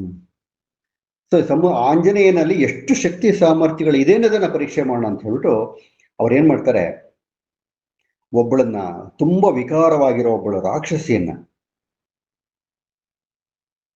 ಅವಳ ಹೆಸರೇನು ಅಂತಂದ್ರೆ ಸುರಸೆ ಅಂತ. ಆ ಸುರಸೆಯನ್ನು ಕೇಳ್ಕೊಳ್ಳೋದು, ಹೋಗೋ ನಾನು ಅಟ್ಯಾಕ್ ಮಾಡೋದು. ಅವಳು ಬಂದು ಇವನನ್ನ ಅಟ್ಯಾಕ್ ಮಾಡ್ತಾಳೆ. ಹೇಗೆ ಅಟ್ಯಾಕ್ ಮಾಡ್ತಾಳೆ? ನೀನು ನುಂಗ್ಬಿಡ್ತೀನಿ ನಾನು, ನುಂಗು, ನಾನು ಎಷ್ಟು ದಪ್ಪ ಇದ್ದೀನಿ ಅಷ್ಟು ಅವಳು ಬಾಯಿ ತೆಗಿ. ಅವಳು ಬಾಯಿ ತೆಗೆದ್ರೆ ಇವನು ದೊಡ್ಡವನಾಗ್ತಾನೆ, ಇವನು ದೊಡ್ಡವನಾಗ್ತಾನೆ, ಅವಳು ದೊಡ್ಡ ಬಾಯಿ ತೆಗೆದ್ರೆ ಅವಳು ದೊಡ್ಡ ಬಾಯಿ ತೆಗೆದು ದೊಡ್ಡವನಾಗ್ತಾನೆ. ನಿಲ್ಲೋದೇ ಇಲ್ಲ ಇದು. ಕೊನೆಗೆ ಏನ್ ಮಾಡ್ತಾನೆ ಇವನು, ನೀನು ನನ್ನನ್ನು ನುಂಗಬೇಕು ಅಂತ ಬಂದೆ ಅಲ್ವಾ, ಸೊ ನಿನಗೆ ನನ್ನ ನುಂಗಿದ ಸಮಾಧಾನ ಆಗ್ಬೇಕು, ಅದು ದೇವತೆಗಳಿಗೂ ಸಮಾಧಾನ ಆಗ್ಬೇಕು, ನಾನು ನಿನ್ನ ಹೊಟ್ಟೆ ಒಳಗಡೆ ಹೋಗ್ಬಾರ್ದು ಅಂದ್ಬೇಡ. ಏನ್ ಮಾಡ್ತಾನೆ, ಇವನ ಶರೀರ ಬೆಳೆದಾಗೆ ಅವಳ ಬಾಯು ಸಿಕ್ಕಾಪಟ್ಟೆ ದೊಡ್ಡದಾಗಿ ಬೆಳೆದಿತ್ತಲ್ಲ. ಅವಾಗ ಆಂಜನೇಯ ಏನ್ ಮಾಡ್ತಾನೆ, ತಕ್ಷಣ ಒಂದು ಸಣ್ಣ ಮನುಷ್ಯನಾಗ್ಬಿಟ್ಟು ಅವಳ ಬಾಯಿಂದ ಒಳಗಡೆ ಹೋಗ್ಬಿಟ್ಟು ಆಚೆ ಬಂದ್ಬಿಡ್ತಾನೆ. ಆಯ್ತಲ್ವಾ, ನಿನ್ ಕೆಲಸ ಮುಗೀತಲ್ಲ, ಇವಾಗ ಹೊರಡು ಇನ್ನು. ಆಮೇಲೆ ಅವಳೇನ್ ಮಾಡ್ತಾನೆ, ಒಂದು ದೊಡ್ಡ ವಜ್ರದಂತಹ ಮುಷ್ಟಿ ಕೈನಲ್ಲಿ, ಹಿಂಗೆ ವಜ್ರ ಮುಷ್ಟಿ ಅಂದ್ರೆ ಅದನ್ನ ಬಿಡಿಸೋದಕ್ಕೂ ಆಗೋದಿಲ್ಲ, ಅದನ್ನ ಇದ್ ಮಾಡೋದಕ್ಕೂ ಆಗೋದಿಲ್ಲ, ಹಾಗೆ ಒಂದು ಏಟ್ ಕೊಡ್ತಾರಂತ ಅವಳಿಗೆ. ಸಮುದ್ರದಲ್ಲಿ ಬಿದ್ದೋಗ್ಬಿಡ್ತಾವಳು. ಆಗ ಆಕಾಶದಲ್ಲಿ ಸಂಚರಿತಕ್ಕಂಥ ಅನೇಕ ಅಶರೀರವಾಣಿಗಳು ಹೇಳುತ್ತವೆ, ಕಪಿಶ್ರೇಷ್ಠನೇ, ಈ ದೈತ್ಯಾಕಾರದ ರಾಕ್ಷಸಿಯನ್ನು ನೀನು ಕೊಂದು ಮಹತ್ ಕಾರ್ಯವನ್ನು ಸಾಧಿಸಿದ್ಯಾ, ಇನ್ನು ಯಾವ ವಿಘ್ನಗಳು ಇಲ್ಲದೆ ನಿನ್ನ ಕೆಲಸವನ್ನು ನೀನು ಸಾಧಿಸ್ಕೊಳ್ತೀಯ ಹೋಗು. ಅದಕ್ಕೆ ಇನ್ನೊಂದು ಹೇಳ್ತಾರೆ, ನೋಡಪ್ಪ ವಾನರೇಂದ್ರ, ನಿನ್ ತರಹ ಯಾರಲ್ಲಿ ಧೈರ್ಯ, ತಿಳುವಳಿಕೆ, ಬುದ್ಧಿ ಮತ್ತು ಕೌಶಲ್ಯ, ಈ ನಾಲ್ಕು, ಧೈರ್ಯ, ತಿಳುವಳಿಕೆ, ಬುದ್ಧಿ ಮತ್ತು ಕೌಶಲ್ಯ, ಈ ನಾಲ್ಕು ಗುಣಗಳು ಯಾರಲ್ಲಿದೆಯೋ ಅವ್ರು ಯಾವತ್ತೂ ಸೋಲೋದಿಲ್ಲ. ಆಮೇಲೆ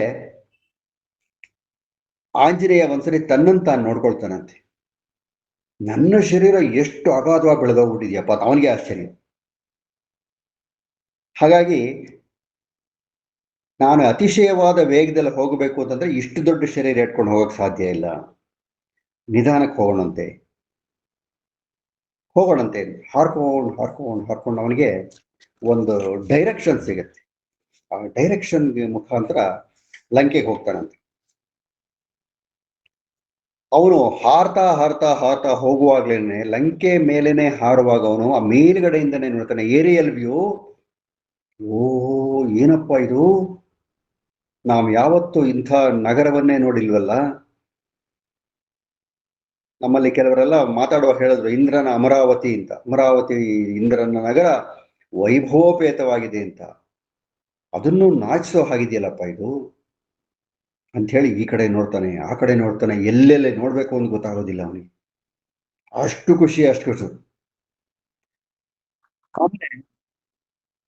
ಇದೇನ ಬಂದ್ಬಿಟ್ಟೆ ಕರೆಕ್ಟು, ಆದ್ರೆ ಸೀತೆಯನ್ನ ಹುಡುಕೋದಿಕ್ಕೆ ನಾನೇನ್ ಮಾಡ್ಬೇಕು, ಇಷ್ಟು ದೊಡ್ಡ ನಗರದಲ್ಲಿ ನಾನಿನ್ನೂ ನಗರಕ್ಕೆ ಪ್ರಾರಂಭ ಕಾಲಿಡ್ತಾ ಇದ್ದೀನಿ, ಎಷ್ಟು ದೊಡ್ಡ ಇರ್ಬೋದು ನಗರ ಇದು, ಯಾವ್ಯಾವ ಮೂಲೆ ಅಂತ ಹುಡುಕೋದು, ಅದಕ್ಕೊಂದು ಏನಾದ್ರು ಸಿದ್ಧತೆ ಬೇಕಲ್ಲ. ಯಾರನ್ನ ಕೇಳೋದಕ್ಕಾಗತ್ತೆ ನಾನು, ಸೀತೆ ಇದ್ದಾಳ ಇಲ್ಲಿ ಅಂದ್ಬಿಟ್ಟು? ಇಲ್ಲ, ಇದಕ್ಕೆ ಏನಂದ್ರೆ ಏನಾದ್ರು ಒಂದು ದಾರಿ ಹುಡುಕ್ಲೇಬೇಕು. ಈಗ ನಗರ ಅಂತಂದ್ರೆ ಹಗಲು ಹೊತ್ತಲ್ಲಿ ಯಾರಾದ್ರೂ ಬೇರೆ ದೇಶದವನು, ಬೇರೆ ಪ್ರಾಣಿ ತರದವನು ಅಥವಾ ಬೇರೆ ರೀತಿಯ ಮನುಷ್ಯ ಅಲ್ಲಿ ಎಂಟ್ರ್ ಆಯ್ತು ಅಂತಂದ್ರೆ ಅಲ್ಲಿರೋ ಜನಗಳೆಲ್ಲ ಕುತೂಹಲದಿಂದ ನೋಡ್ತಾರೆ, ಇವನನ್ನ ಮಾತಾಡ್ಸಕ್ ಬರ್ತಾರೆ, ಅಡ್ಡಿಪಡಿಸ್ತಾರೆ, ಕಟ್ಟಾಕ್ತಾರೆ, ಬೇಕಾರೆ ಇನ್ನೇನೋ ಮಾಡ್ತಾರೆ, ಏನೇನೆಲ್ಲ ಮಾಡ್ಬೋದು. ಹಾಗಾದ್ರೆ ನಾನು ಸ್ವಚ್ಛಂದವಾಗಿ ನಗರದೆಲ್ಲ ಓಡಾಡ್ಕೊಂಡು ಸೀತೆ ಹುಡ್ಕೋದ್ ಕಷ್ಟ ಆಗತ್ತೆ. ಅದಕ್ಕೆ ಏನ್ ಮಾಡ್ಲಿ ನಾನು, ಒಂದು ಕೆಲಸ ಮಾಡ್ತೀನಿ, ಈ ಹಗಲಾಗಿದೆ ಅಲ್ವಾ, ಎಲ್ಲರೂ ಒಂದ್ ಕಡೆ ಸುಮ್ಮನೆ ಕೂತ್ಕೊಂಡ್ ಬಿಡ್ತೀನಿ, ರಾತ್ರಿ ಹೊರಡ್ತೀನಿ, ಕತ್ಲಲ್ಲಿ ಅರ್ಧ ನಗರ ಮಲಗಿರುತ್ತೆ, ಸೊ ನನ್ನ ಸಂಚಾರ ಸುಲಭ ಆಗುತ್ತೆ.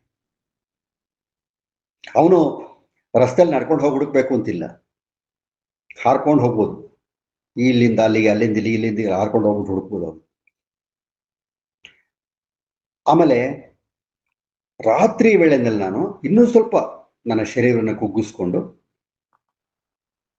ಇಡೀ ಲಂಕಾ ನಗರದ ಇಂಚಿಂಚು ಅಂದ್ರೆ ಒಂದೊಂದು ಮೂಲೆಯನ್ನು, ಒಂದೊಂದು ಕೋನವನ್ನು ಹುಡುಕ್ತೀನಿ, ನಾನು ಬಿಡೋದಿಲ್ಲ. ಸೀತೆ ಸಿಗೋ ತನಕ ನಾನು ವಿಶ್ರಾಂತಿ ಪಡೆಯೋದಿಲ್ಲ.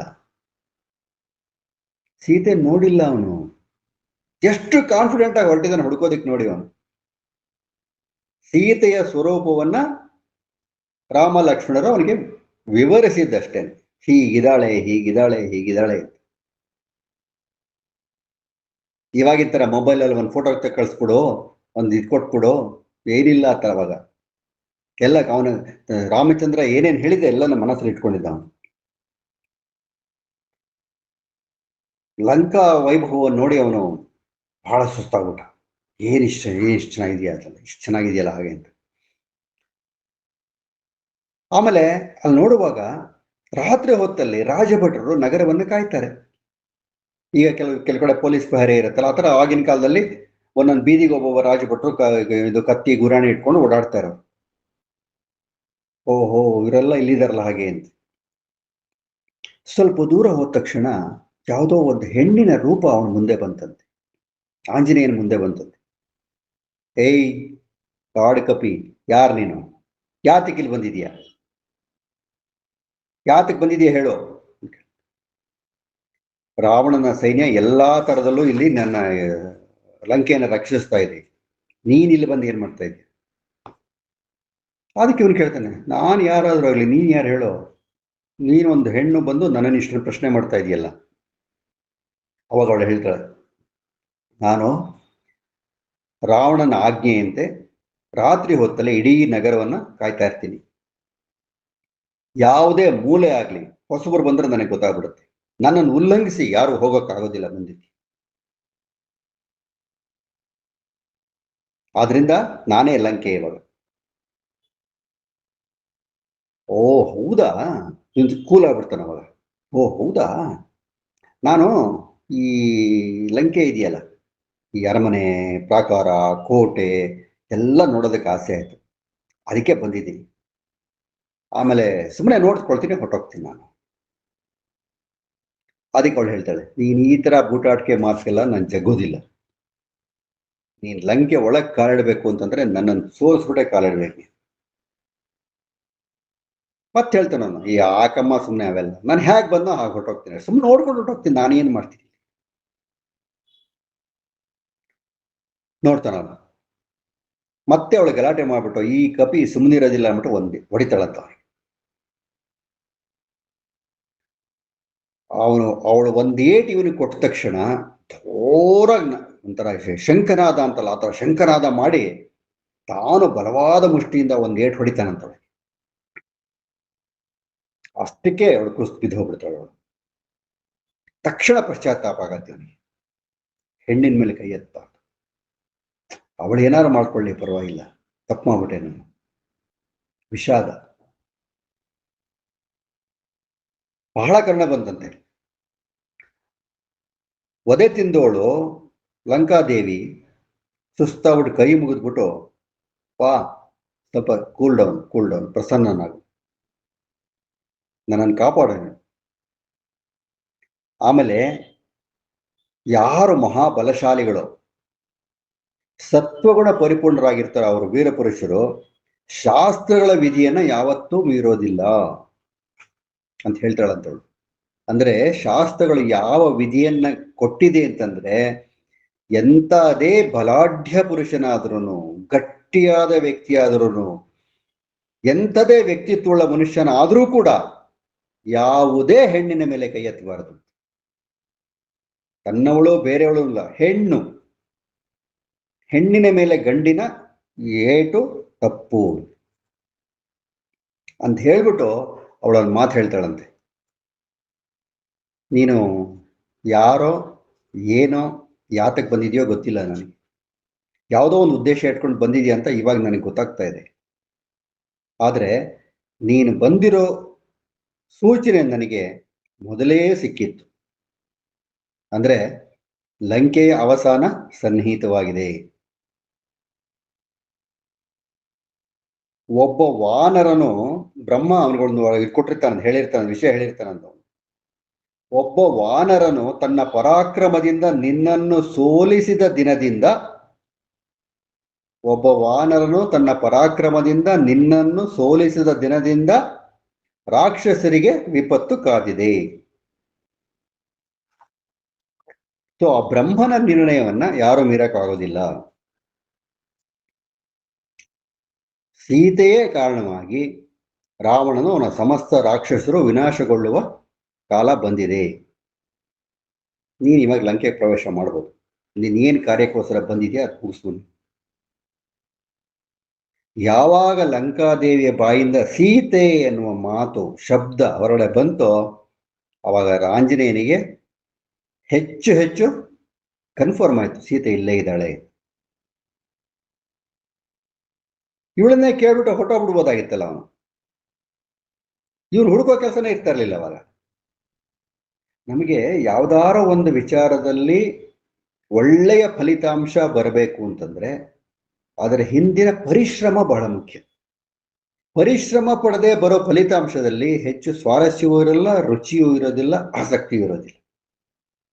ಕೈ ಕೆಸರಾದರೆ ಬಾಯಿ ಮೊಸರು ಅಂತಾರಲ್ಲ, ಆ ಬಾಯಿ ಮೊಸರು ಕೈ ಕೆಸರಾಗಿ ನಂತರ ಬಂದಾಗಲೇ ರುಚಿ ಜಾಸ್ತಿ. ಹಾಗೆ ಇವನೇನ್ ಮಾಡ್ತಾನೆ, ನಾನು ಹುಡುಕ್ತೀನಿ ಅವಳು ನಾನು ಅಂತ ಹೇಳ್ಬಿಟ್ಟು ಆ ಲಂಕಾದೇವಿ ನಮಸ್ಕಾರ ಮಾಡ್ಬಿಟ್ಟು ಅಲ್ಲಿಂದ ಹೊರಡ್ತಾನೆ. ಅಲ್ಲಿ ಎಷ್ಟು ತರಹ ಜನಗಳನ್ನು ನೋಡ್ತಾನೆ. ಒಬ್ಬ ರಾಜನಂತೆ ವೇಷ ಹಾಕೊಂಡು ಓಡಾಡ್ತಾ ಇರ್ತಾನೆ, ಒಬ್ಬ ಯೋಗಿಯ ತರ ವೇಷ ಹಾಕೊಂಡು ಓಡಾಡ್ತಾ ಇರ್ತಾನೆ, ಇನ್ನೊಬ್ಬ ಭಿಕ್ಷುಕಂತರ ಓಡಾಡ್ತಾ, ಒಬ್ಬ ವರ್ತಕಂತರ ಇದ್ದಾನೆ, ಒಬ್ಬ ಕೆಲವರೆಲ್ಲ ಬೆತ್ತಲೆ ಓಡಾಡ್ತಾ ಇರ್ತಾರಂತೆ. ಈ ತರ ಬಹಳಷ್ಟು ಜನಗಳನ್ನ ನೋಡ್ತಾನಂತ. ಆಮೇಲೆ ಏನ್ ಮಾಡ್ತಾನೆ, ಅವನಿಗೆ ಈಗ ಡೈರೆಕ್ಷನ್ ಗೊತ್ತಿಲ್ವಲ್ಲ, ಲೆಫ್ಟ್ ರೈಟ್ ನಾವೇನೋ ರೂಟ್ ಮ್ಯಾಪ್ ಹಾಕೊಟ್ಟಿಲ್ವ, ರೂಟ್ ಮ್ಯಾಪ್ ಅವನು ಹಾಕೊಟ್ಟಿಲ್ಲ, ಬಂದಾಯ್ತು. ಸೊ ಅನಂತನೇ ಲಂಕೆಗೆ ಸೀತೆ ಬಂದಿದ್ದಾಳೆ ಅಂತ ಕನ್ಫರ್ಮ್ ಆಗಿರೋದ್ರಿಂದ ಅವಳನ್ನ ರಾವಣ ಅಪಹರಿಸ್ಕೊಂಡು ಬಂದಿದ್ದಾಳೆ ಎಂದೂ ಗೊತ್ತಿರುವಾಗ ಅವನು ತನ್ನ ಅಂತಃಪುರದಲ್ಲೇ ಇಟ್ಕೊಂಡಿರ್ತಾನೆ ಅವಳನ್ನ. ಫಸ್ಟ್ ಅಲ್ಲಿಗೆ ಹೋಗೋಣ. ಸೊ ಯಾವುದು ತುಂಬಾ ದೊಡ್ಡ ಭವನ, ಬರ್ತಾನಲ್ಲಿ ಅವನ ಅರಮನೆಗೆ ಬರ್ತಾನೆ. ಅಲ್ಲಿ ಹೋಗ್ಬೇಕಾದ್ರೆ ಇವನೇನ್ ಮಾಡ್ತಾನೆ, ಸೀದಾ ಅರಮನೆಗೆ ಹೊರಟೋಣ, ಅಲ್ಲೇ ಸಿಗ್ತಾಳೆ ಏನೋ ಒಂದು ಕಿಂತ ಹೆಚ್ಚಾಗಿ ಎಲ್ಲೆಲ್ಲಿ ಮನೆಗಳಿದೆಯೋ, ದೊಡ್ಡ ದೊಡ್ಡ ಭವನಗಳಿದೆಯೋ ಎಲ್ಲಾ ಭವನಗಳ ಒಳಗೂ ಹೋಗಿ ಹುಡ್ಕೊಂಡು ಬರ್ತಾನೆ. ಒಂದು ದೂರದೃಷ್ಟಿತ್ವದಿಂದ ಅವನಿಗೆ ಸೀತೆ ಹೀಗಿರಬಹುದು ಅನ್ನೋ ಒಂದು ಕಲ್ಪನೆ. ಯಾವ ಹೆಣ್ಣು ತನ್ನ ಗಂಡನಿಂದ ಪರಿತ್ಯಕ್ತೆಯಾಗಿ ಬಲವಂತವಾಗಿ ಇನ್ನೊಬ್ಬ ಗಂಡಸಿನ ದಬ್ಬಾಳಿಕೆಗೆ ಒಳಪಟ್ಟು ಅವನಿಂದ ಅಪಹೃತಳಾಗಿ ಯಾವುದೋ ಅಜ್ಞಾತ ಸ್ಥಳದಲ್ಲಿ ಕಾಲ ಕಳೆತಿರುವ ಹೆಣ್ಣಿನ ಮನೋಭಾವ, ಮುಖ ಎಲ್ಲ ಹೇಗಿರುತ್ತೆ ಅನ್ನೋ ಒಂದು ಕಲ್ಪನೆಯಲ್ಲಿ ಹುಡುಕ್ತಾ ಇದ್ದಾನೆ. ಇವನು ಹೋಗೋ ಕಡೆ ಎಲ್ಲ ಏನಾಗಿದೆ ಅಂದ್ರೆ ಎಲ್ಲ ವೈಭವೋಪೇತವಾಗಿ ಶೃಂಗಾರ ಮಾಡ್ಕೊಂಡಿರ್ತಾರೆ ಹೆಂಗಸರುಗಳು, ಸಂತೋಷವಾಗಿರ್ತಕ್ಕಂಥವ್ರು, ಆನಂದವಾಗಿರ್ತಕ್ಕಂಥವ್ರು. ಎಲ್ಲ ಕಡೆ ನೋಡ್ತಾನೆ, ಏನು ಅವನಿಗೆ ಸೂಕ್ಷ್ಮಗಳ ಏನು ಸಿಕ್ಕೋದಿಲ್ಲ. ಎಲ್ಲಾ ಕಡೆ ನೋಡ್ಕೊಂಡ್ ಬರ್ತಾನಂತ ಅವನು, ಎಲ್ಲಾ ಕಡೆ ನೋಡ್ಕೊಂಡ್ ಬರ್ತಾನೆ. ಹಂಗ್ ಬರ್ತಾ ಇರ್ಬೇಕಾದ್ರೆ ಒಂದ್ ಕಡೆ ಒಂದು ಯಾವುದೋ ಒಂದು ಎಕ್ವಿಪ್ಮೆಂಟ್ ಯಂತ್ರ ತರ ಕಾಣುತ್ತ ನೋಡ್ತಾನವನು. ಅದೇ ಪುಷ್ಪಕ ವಿಮಾನ, ಅದ್ರಲ್ಲೊಂದು ಮಂಟಪ ಇದೆ, ಅದು ಹಾರೋ ಗರುಡನ ಹಾರೋ ತರ ಇದಿದೆ. ಓಹೋ, ರಾವಣ ಇದರಲ್ಲೇ ಸೀತೆಯನ್ನು ಕೂರಿಸ್ಕೊಂಡು ಬಂದಿರ್ಬೋದು, ಇದು ಇಲ್ಲಿದೆ ಅಂದ್ರೆ ಅವಳು ಇಲ್ಲೇ ಇಲ್ಲೂ ಇರ್ತಾಳೆ. ಸೊ ಅರಮನೆಗೆ ಹೋಗ್ಬೇಕು ಅಂತಂದ್ರೆ ಕಾವಲಿಗಿರ್ತಾರಲ್ಲ, ರಾತ್ರಿನೇ ಬಂದಿರ್ಬೋದೇನೋ, ಅರಮನೆಗೂ ಕಾವಲಿ ಇರ್ತಾರಲ್ಲ. ಇವನ್ ಯಾವಾಗಲೂ ನೇರವಾದ ದಾರಿಯಲ್ಲಿ ಹೋಗೋದೇ ಇಲ್ಲ. ಶರೀರ ಎಷ್ಟು ಬೇಕೋ ಅಷ್ಟು ಕುಗ್ಗಿಸ್ಕೊಂಡು ಎಲ್ಲೆಲ್ಲಿ ಬೇಕೋ ಅಲ್ಲಲ್ಲಿ ಹಾರ್ಕೊಂಡು ಹೊರಟೋಗ್ತಾನೆ. ಅರಮನೆ ಒಳಗಡೆ ಬರ್ತಾನೆ. ಅಷ್ಟೊತ್ತಿಗೆ ರಾತ್ರಿ ತುಂಬಾ ಹೊತ್ತಾಗಿದೆ, ಮಧ್ಯರಾತ್ರಿನೇ ಆಗಿದೆ. ಅರಮನೆಯಲ್ಲಿ ಅವತ್ತು ಏನ್ ಸಮಾರಂಭ ಇತ್ತು, ಏನ್ ಪಾರ್ಟಿ ನಡೆದಿತ್ತು, ಏನು ವೈಭವಗಳು ನಡೆದಿತ್ತೋ ಗೊತ್ತಿಲ್ಲ. ಆದ್ರೆ ಎಲ್ಲರೂ ನಿಶಾಚರರಾಗಿ ಚೆನ್ನಾಗಿ ಕುಡಿದು ಬಿಟ್ಟಿದ್ದಾರೆ ಅಂತ ಕಾಣ್ತೇನೆ. ಮದಿರೆಯನ್ನು ಕುಡಿದು ಒಬ್ಬೊಬ್ಬರನ್ನು ಕೂಡ ಉಳ್ಕೊಂಡ್ಬಿಟ್ಟಿದ್ದಾರೆ. ಇವನು ಒಂದ್ಸರಿ ಕಣ್ಮುಚ್ಕೊಂಡ್ಬಿಡ್ತಾನೆ. ಯಾಕೆ ಅಂತಂದ್ರೆ ಈ ಬ್ರಹ್ಮಚಾರಿ ಹೆಣ್ಣುಗಳನ್ನ ಈ ವೇಷದಲ್ಲಿ ನೋಡೇ ಇಲ್ಲ. ಏನ್ ಕರ್ಮ ಬಂತಪ್ಪ ನನಗೆ, ಯಾರೋ ಒಬ್ಳು ಹೆಂಗಸು ಇನ್ನೊಬ್ಳು ಹೆಂಗಸನ್ನು ತಬ್ಕೊಂಡು ಮಲ್ಕೊಂಡಿದ್ದಾಳೆ, ಒಬ್ಳು ಕುಡಿದಾಗ ಪಾನ ಪಾತ್ರೆಯನ್ನೇ ತಬ್ಕೊಂಡು ಮಲ್ಕೊಂಡಿದ್ದಾಳೆ, ಇನ್ನೊಬ್ಳು ಅರ್ಧ ದೇಹ ಮಂಚದ ಮೇಲೆದೆ, ಅರ್ಧ ದೇಹ ಕೆಳಗಡೆ ಇದೆ. ಹೇಗೋ ಮಲಗಿದ್ದಾರೆ ಎಲ್ಲರೂ. ಯಾರಿಗೂ ಮೈ ಮೇಲೆ ಪ್ರಜ್ಞೆ ಇಲ್ಲ. ಎಲ್ಲಪ್ಪ ಹುಡ್ಕೋದು ಇವಳನ್ನ.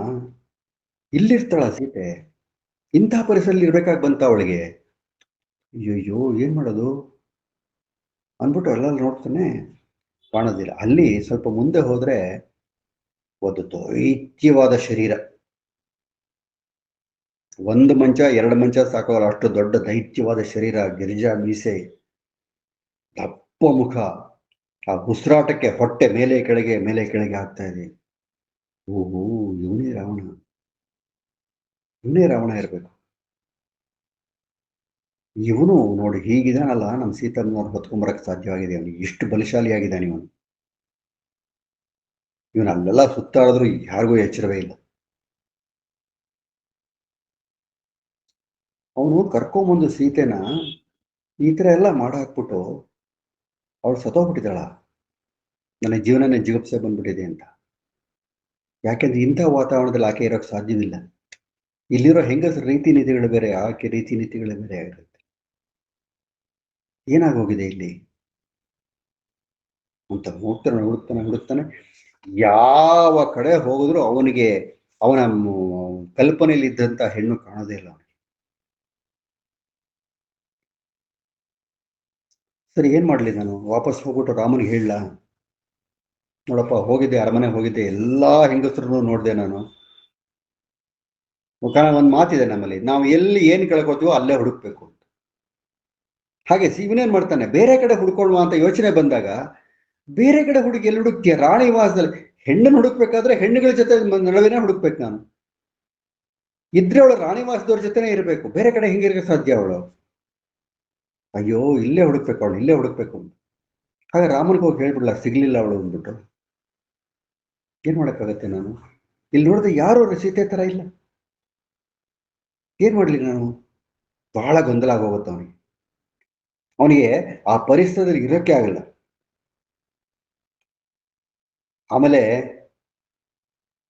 ಒಂದು ಕಾನ್ಫಿಡೆನ್ಸ್ ನೋಟ್ ಅಂತೀವಲ್ಲ ನಾವು, ಆ ಥರದ್ದು ಬರ್ತಾ ಅವನ ಮನಸ್ಸಿಗೆ. ಈ ಮಹಾನ್ ರಾಕ್ಷಸ ರಾಜ ರಾವಣನ ಭಾರ್ಯೆಯರು ತಮ್ಮ ಗಂಡನನ್ನು ಸೇರಿ ಸುಖವಾಗಿರುವ ತೆರದಲ್ಲಿ ರಘುನಾಥನ ಧರ್ಮಪತ್ನಿ ಸೀತೆಯೂ ಗಂಡನೊಡನೆ ಸುಖವಾಗಿರುವಂತಿದ್ದರೆ ರಾವಣನ ಸೊಬಗಿಗೆ ಎಣೆ ಇರುತ್ತಿರ್ಲಿಲ್ಲ. ಅಂದ್ರೆ ರಾವಣ ಸೀತೆಯನ್ನು ಹೊತ್ಕೊಂಬಂದ, ರಾಣಿವಾಸದಲ್ಲಿ ಹಾಕ್ದ. ಬೇರೆ ರಾಣಿವಾಸದ ಸ್ತ್ರೀಯರ ತರಹನೇ ಸೀತೆನು ರಾವಣನಿಗೆ ಸರೆಂಡರ್ ಆಗ್ಬಿಟ್ಟಿದ್ದಿದ್ರೆ ರಾವಣ ಎಲ್ಲಿರ್ತಾ ಇದ್ದ ಅವನು? ಆದ್ರೆ ನೆಕ್ಸ್ಟ್ ತಕ್ಷಣ ಯೋಚನೆ ಬರುತ್ತೆ, ಗುಣಗಳ ದೃಷ್ಟಿನಲ್ಲಿ ಗಮನಿಸಿದ್ರೆ ಸೀತೆ ಇವರೆಲ್ಲರಿಗಿಂತ ಎತ್ತರದಲ್ಲಿರ್ತಾನೆ. ಅವನು ಮಾಯಾ ರೂಪದಿಂದ ಬಂದು ಇವಳನ್ನ ಅಪಹರಿಸದ ಹೋಗದೆ ಇದ್ರೆ ಅವಳನ್ನ ಏನು ಮಾಡಕ್ ಆಗ್ತಾ ಇರ್ಲಿಲ್ಲ ಅವನು. ಸ್ವಲ್ಪ ದೂರ ಹೋಗ್ತಾನೆ, ಅಲ್ಲಿ ಇನ್ನೊಂದು ದೊಡ್ಡ ಹೆಂಗಸು ಮಲಗಿರ್ತಾಳೆ. ಅವಳನ್ನ ಏನಂತಾರೆ ಇವರು ಗುರುತಿಸ್ತಾರೆ, ಮಂಡೋದ್ರಿ, ಇವಳೇ ರಾವಣನ ಹೆಂಡತಿ. ಸೊ ಇಲ್ಲೆಲ್ಲ ಹೆಂಗಸರು ತಮ್ಮ ಅಪರೂಪದ ಸೌಭಾಗ್ಯ ನಮಗ್ ಸಿಕ್ಕಿದೆ ಅಂತ ಹೇಳ್ಬಿಟ್ಟು ಜೀವನವನ್ನ ಚೆನ್ನಾಗಿ ಎಂಜಾಯ್ ಮಾಡಿ ಮೈ ಮರೆತು ಮಲಗಿಬಿಟ್ಟಿದಾರಲ್ಲ. ಆದ್ರೆ ಸೀತೆ ಹಾಗೆ ಮಾಡಲ್ಲ. ಸೀತೆ ರಾಮನಿಂದ ದೂರ ಆಗಿದ್ದಾಳೆ. ಅಂತಹ ಪರಿಸ್ಥಿತಿ ಅವಳು ಖಂಡಿತ ನಿದ್ದೆನೂ ಮಾಡಿರೋದಿಲ್ಲ, ಊಟನೂ ಮಾಡಿರೋದಿಲ್ಲ, ಶೃಂಗಾರನೂ ಮಾಡ್ಕೊಳ್ಳೋದಿಲ್ಲ, ಅಲಂಕಾರನೂ ಮಾಡ್ಕೊಳ್ಳೋದಿಲ್ಲ. ಇನ್ನು ಮದ್ಯ ಸೇವನೆ ಮಾಡೋದುಂಟೆ ಆಕೆ? ಇಲ್ಲ, ಖಂಡಿತ ಇಲ್ಲ. ಆಮೇಲೆ ದೇವತೆಗಳ ಒಡೆಯನಾದ್ರೂ ಪರಪುರುಷನಾದವನ ಬಳಿ ಅವಳು ಸುಳಿಯೋದಿಲ್ಲ. ಶ್ರೀರಾಮಚಂದ್ರ ಕೂಡ ದೇವತೆಗಳಿಗೆ ಒಡೆಯನಾದ್ರೂ ಪರಸ್ತ್ರೀಯರನ್ನು ಕಣ್ಣೆತ್ತಿ ನೋಡೋದಿಲ್ಲ. ಶ್ರೀರಾಮನಿಗೆ ಸರಿಸಾಟಿಯಾದರೂ ದೇವತೆಗಳಲ್ಲೂ ಇಲ್ಲ. ಹೀಗೆಲ್ಲ ಓಡ್ಕೊಂಡು ಅವನು ಎಲ್ಲ ಕಡೆ ತಿರುಗ್ತಾನೆ. ಇಡೀ ಅಂತಃಪುರವನ್ನು ಶೋಧನೆ ಮಾಡಾಗೋಯ್ತು. ಒಬ್ಬೊಬ್ಬರಾಗಿ ರಾವಣನ ಎಲ್ಲಾ ಹೆಣ್ಣುಗಳನ್ನು ನೋಡ್ಕೊಂಡ್ ಬಂದಿದ್ರಿ. ಸಾಧ್ವಿ ಸೀತೆಯಲ್ಲೂ ಕಾಣಲಿಲ್ಲ. ವಾಪಸ್ ಹೋಗೋದು ಒಂದೇ ದಾರಿ. ವಾಪಸ್ ಹೋದ್ಮೇಲೆ ಸುಗ್ರೀವನ ಇತ್ಯಾದಿಯಾಗಿ ಎಲ್ಲ ವಾನರು ನನ್ನ ಮುಚ್ಚಿಕೊಂಡು ಏನಾಯ್ತು ಅಂತ ಕೇಳಿದ, ಏನು ಉತ್ತರ ಹೇಳಿ? ರಾಮನಿಗೇನು ಉತ್ತರ ಕೊಡ್ತಾರೋ? ಸುಗ್ರೀವ ನನ್ನ ಮೇಲೆ ನಂಬಿಕೆ ಇಟ್ಟು ನನ್ನನ್ನು ಕಳಿಸಿದ್ದಾನೆ. ಒಂದು ವಾನರ ಸೈನ್ಯವನ್ನೇ ಕಳಿಸ್ಬೇಕು ಅಂತಂದಾಗ ಬೇಡ, ಆಂಜನೇಯನ ಒಬ್ಬನ ಕಳ್ಸ ಸಾಕು, ಕೆಲಸ ಸಾಧನೆ ಮಾಡ್ಕೊಂಡ್ ಬರ್ತಾನೆ, ನನ್ನ ಮೇಲೆ ನಂಬಿಕೆ ಇಟ್ಟು ನನ್ನನ್ನು ಕಳಿಸಿದ್ದಾನೆ. ಇವು ನಾನು ಬರೀ ಕೈನಲ್ಲಿ ಹೋಗು, ನಾನು ತರಲಿಲ್ಲ ಅಂತ ಏನ್ ಹೇಳ್ತಾನೆ. ಆಗ ಸೆಲ್ಫ್ ಕಾನ್ಫಿಡೆನ್ಸ್ ಅಂತೀವಲ್ಲ ನಾವು, ರೆಜ್ಯುವಿನೇಷನ್ ಆಫ್ ಅವರ್ ಓನ್ ಎನರ್ಜಿ ಅಂತೀವಲ್ಲ, ಅದು ಬರಬೇಕು ಅಂತ. ಯಾವ ಸಮಯದಲ್ಲಿ, ಯಾವುದೇ ಕಾರ್ಯದಲ್ಲಿ, ಯಾವುದೇ ಸಂದರ್ಭದಲ್ಲಿ ನಾವೊಂಥರ ಹತಾಶ ಮನೋಭಾವ ಅಂದ್ರೆ ಕೈ ಶೆಲ್ಲಿ ಕೂತ್ಕೊಂಡ್ಬಿಟ್ಟ, ಕೈ ಬಿಟ್ಟು ಕೂತ್ಕೊಂಡ್ಬಿಟ್ಟ, ಏನು ಮಾಡೋಕ್ಕಾಗಲ್ಲಪ್ಪ, ಐ ಎಮ್ ಹೆಲ್ಪ್ಲೆಸ್ ಅಂತ ಕೂತ್ಕೊಂಡ್ಬಿಟ್ಟ ಅಂತಂದಾಗ ರೆಜ್ಯುವಿನೇಷನ್ ಆಫ್ ಎನರ್ಜಿ ಮಾಡ್ಕೊಳ್ಬೇಕಂತ. ಹತಾಶನಾಗಬಾರ್ದು, ಉತ್ಸಾಹವರ್ಧನೆ ಮಾಡ್ಕೋಬೇಕು. ಆಗ್ಲೇ ಸಂಪತ್ತು ಹೆಚ್ಚಾಗೋದು. ಉತ್ಸಾಹವೇ ಪರಮ ಸುಖಕ್ಕೆ ಸಾಧನ. ಆದ್ರಿಂದ ಇಲ್ಲಿಗ ತನಕ ಒಂದಿಷ್ಟು ಕಡೆ ಹುಡುಕಿದ್ದೀನಿ, ಇನ್ನು ಎಲ್ಲಿ ಹುಡುಕಿಲ್ಲ ಅಲ್ಲಿ ಹೋಗಿ ಹುಡುಕ್ತೀನಿ ಇವಾಗ ಅಂತ ಹೇಳ್ಬಿಟ್ಟು, ಆ ಅಡಿಗೆ ಮನೆ ಅಂತೆ, ಪಾಕಶಾಲೆ, ತರಕಾರಿ ಇಡೋ ಜಾಗ, ಹೂತೋಟ, ಹೂತೋಟಕ್ಕೆ ಹೋದ್ರೆ ಮರದ ಮೇಲೆಲ್ಲಾ ದೃಷ್ಟಿ ಬಿಟ್ಟು ನೋಡ್ತಾನಂತ ಅವನು. ರಾವಣ ಸೀತೆನ ಎಲ್ಲೂ ಕೂಡ ಹಾಕಿರ್ಬೋದು, ನನ್ನ ಇಚ್ಛೆಗೆ ಅನುಗುಣವಾಗಿ ನೀನ್ ನಡೆಯೋ ತನಕ ಇಲ್ಲೇ ಬಿದ್ದಿರ್ಬೇಕು ಅಂತ ಎಲ್ಲಿ ಕೂರಿಸಿರ್ಬೋದು ಅವಳನ್ನ. ಸೊ ಯಾವ ಜಾಗವನ್ನು ಬಿಡಬಾರ್ದು ನಾವು. ಟೋಟಲ್ ಕಾನ್ಫಿಡೆನ್ಸ್ ಇಟ್ಕೊಂಡು, ಆಮೇಲೆ ಒಟ್ಟಾರೆ ಕೆಲಸ ಸಾಧನೆ ಆಗೋ ತರ ಮಾಡ್ಬೇಕು ಅಂತ ಹೇಳ್ತೀವಲ್ಲ ಅದು. ಆಮೇಲೆ ಅವನಿಗೆ ಏನೇನೋ ಯೋಚನೆಗಳು ಬರುತ್ತೆ. ಈಗ ನಮಗೂ ಅಷ್ಟೇ ಕೆಲಸ ಸಾಧನೆ ಆದಾಗ ಏನೇನೋ 108 ಯೋಚನೆಗಳು ಬರುತ್ತೆ. ರಾವಣ ಸೀತೆನ ಅಪಹರಿಸ್ಕೊಂಡು ಬಂದ ಅಂತೆಲ್ಲ ಹೇಳಿದ್ರು, ಪುಷ್ಪಕ ಬಂದ ಕೂರ್ಸ್ಕೊಂಡು ಬಂದ ಅಂತ, ಜಟಾಯು ಅಡ್ಡ ಬಂದ ಅಂತ ಹೇಳ್ದ. ಆ ಸಂದರ್ಭದಲ್ಲಿ ರಾವಣ ಜಟಾಯು ಜೊತೆ ಹೋರಾಡ್ತಾ ಇರ್ಬೇಕಾದ್ರೆ ಸೀತೆ ಏನಾರು ಅಲ್ಲೇ ಕೆಳಗಡೆ ಬಿದ್ದೋಗ್ಬಿಟ್ಲ? ಲಂಕೆಗೆ ಬರ್ಲೇ ಇಲ್ವಾ ಅವಳು? ಬಂದ್ರೆ ಇಲ್ಲೆಲ್ಲ ಇರ್ಬೇಕಾಗಿತ್ತಲ್ಲ. ಮತ್ ಲಂಕಾದೇವಿ ಯಾಕೆ ಹೇಳಿದ್ಲು, ನೀನು ಸೀತೆನ ಅನ್ವೇಷಣೆಗೆ ಬಂದಿದ್ದ, ನಿನಗೆ ಯಶಸ್ಸಾಗ್ಲಿ ಅಂತ ಯಾಕಂದ್ಲು ಅವಳು? ಅವಳಿಗೆ ಗೊತ್ತಿರ್ಬೇಕಲ್ಲ ಇಲ್ಲಿ ಇದ್ದಾಳೆ ಅಂತ, ಅವಳನ್ನೇ ಕೇಳ್ಬೋದಾಗಿತ್ತಲ್ಲ ಎಲ್ಲಿದ್ದಾಳೆ ಅಂತ. ಹೀಗೆ ಇನ್ನೂ ಯೋಚನೆ ಬರುತ್ತವ್ರು. ಪಾಪ ಒಂದ್ ಕ್ಷಣ ಕುತ್ಕೊಂಡು ಹಿಂಗೆ ಯೋಚನೆ ಮಾಡ್ತೀನಿ, ಕುತ್ಕೊಂಡು ಯೋಚನೆ ಮಾಡ್ತಾನೆ. ಒಂದ್ ಕಡೆ ಯಾವುದೋ ಬೆಟ್ಟದ ಮೇಲೆ ಹೋಗಿ ಕೂತ ಪಾಪ ಸೀತೆ ತುಂಬಾ ಮುಗ್ಧೆ ಹೆಣ್ಣು ಅಂತ ಕಾಣುತ್ತೆ. ಶ್ರೀರಾಮಚಂದ್ರ ವಿವರಣೆ ಕೊಟ್ಟ ಹಾಗೆ ತುಂಬಾ ಮುಗ್ಧೆ, ಯಾರ ಸಹಾಯನೂ ಇಲ್ದಲೇನೆ, ಯಾರ ಸಂಪರ್ಕನೂ ಇಲ್ದಲೇನೆ, ಯಾರನ್ನು ಸಹಾಯಕ್ಕೋಸ್ಕರ ಆಸರೆ ಪಡ್ಬೇಕು ಅಂದನೂ ಅವಕಾಶನೇ ಇಲ್ದಲೆ ಎಲ್ಲಿ ಹೋಗ್ಬಿಟ್ಲು ಅವಳು. ಏನ್ ಮಾಡೋದಪ್ಪ, ಏನ್ ಮಾಡೋದು. ಈಗ ನಾನೇನಾದ್ರು ಹೋಗ್ಬಿಟ್ಟು ಹೇಳ್ಬಿಟ್ರೆ ಸೀತೆ ಸಿಗ್ಲಿಲ್ಲ ಅಂತಂದ್ರೆ that is the end of it. ಮತ್ತಾರು ಹೋಗ್ತಾರೆ ಹುಡ್ಕೋದಿಕ್ಕೆ? ಆಂಜನೇಯನ ಕೈಲಿ ಆಗಿಲ್ಲ, ಇನ್ಯಾರ ಕೈಲಾಗತ್ತೆ, ಇದೆಲ್ಲ ಸುಮ್ಮನೆ ಆಗ್ಬಿಡ್ತಾರೆ. ಲಕ್ಷ್ಮಣನ ಗತಿ ಏನಾಗ್ಬೇಕು? ಎದೆ ಹೊಡ್ಕೊಂಡು ಪ್ರಾಣ ಬಿಡ್ಬೋದು. ಸುಗ್ರೀವನ ವಿಚಾರ ಏನಾಗ್ಬೋದು? ಈ ವಿಚಾರ ತಗೊಂಡು ಭರತ ಶತ್ರುಘ್ನಿಗೆ ಅವ್ರೇನಾಗತ್ತೆ? ಅಯೋಧ್ಯೆಯಲ್ಲಿ ಗೆಲ್ಲುವ ಗತಿ ಏನು? ಜನಕ ಮಹಾರಾಜನ ಗತಿ ಏನು? ಹೀಗೆ ಒಬ್ಬೊಬ್ಬರಿಗೆ ನನ್ನ ಒಂದು ಈ ಏನದೆ ಈ ಫೇಲ್ಯೂರ್ ಇಂದ ಎಷ್ಟು ಜನ ತೊಂದರೆ ಪಡ್ತಾರೆ. ನಾನು ಕೆಲಸ ಸಾಧನೆ ಮಾಡ್ಕೊಳ್ಳೋದಿಲ್ಲ ವಾಪಸ್ ಹೋಗ್ಬಿಟ್ರೆ ಇವರೆಲ್ಲ ಎಷ್ಟು ತೊಂದರೆ ಪಡ್ತಾರೆ. ಅಷ್ಟೆಲ್ಲ ಯೋಚನೆ ಮಾಡಿ ಅವನು ಇಲ್ಲ, ಅವಳನ್ನ ಹುಡುಕ್ತೀನಿ ನಾನು, ಇಲ್ಲಿ ಇರ್ತೀನಿ, ನಾನು ಇನ್ನೊಂದ್ಸರಿ ಹುಡುಕ್ತೀನಿ ನಾನು. ಹಾಗೇನ್ ಬಿಟ್ಕೊಂಡವನು ಎಲ್ಲಾ ಕಡೆ ಮತ್ತೆ ಹುಡುಕ್ತಾ ಇರ್ತಾನಂತೆ. ಆಮೇಲೆ ಯೋಚನೆ ಮಾಡ್ತಾರಂತೆ, ನಾನು ರಾಮಚಂದ್ರನ ಕಾರ್ಯಸಿದ್ಧಿಯ ಸಲುವಾಗಿ ರಾವಣನಿಗೆ ಕಾಣಿಸದ ತೆರದಲ್ಲಿ ನನ್ನ ದೇಹವನ್ನು ಸಣ್ಣದಾಗಿಸ್ಕೊಂಡಿದ್ದೀನಿ. ಅವಾಗವಾಗ ನಾನು ಸಣ್ಣದಾಗಿಸ್ಕೊಡ್ತಾ ಇರ್ತೀನಿ. ಈ ಸಂದರ್ಭದಲ್ಲಿ ನನಗೆ ಎಲ್ಲಾ ದೇವತೆಗಳು ಸಹಾಯ ಮಾಡ್ತಾರೆ. ಆಮೇಲೆ ಪಕ್ಷಿಗಳು ಅದು ಇದನ್ನೆಲ್ಲಾರನ್ನೂ ಕೇಳ್ತಾರಂತ, ನೀವು ನೋಡಿದ್ರ ಸೀತೆನ. ಅಂದ್ರೆ ಹತಾಶ ಮನೋಭಾವ ಬಂದಾಗ ಒಂದು ಹುಲ್ಲು ಕಡ್ಡಿನೂ ಕೂಡ ಕೇಳ್ಬೇಕಾಗ ಸಂದರ್ಭ ಬರುತ್ತೆ. ಇದಂತ ಆಚೆ ಬಂದ್ಬಿಡ್ತಾನೆ, ಅರಮನೆಯಿಂದ ಆಚೆ ಬಂದ್ಬಿಡ್ತಾನೆ. ಅಷ್ಟೊತ್ತಿಗೆ ಬೆಳಗಾಗ್ತಾ ಇರತ್ತೆ. ಮತ್ತೆ ನಗರದ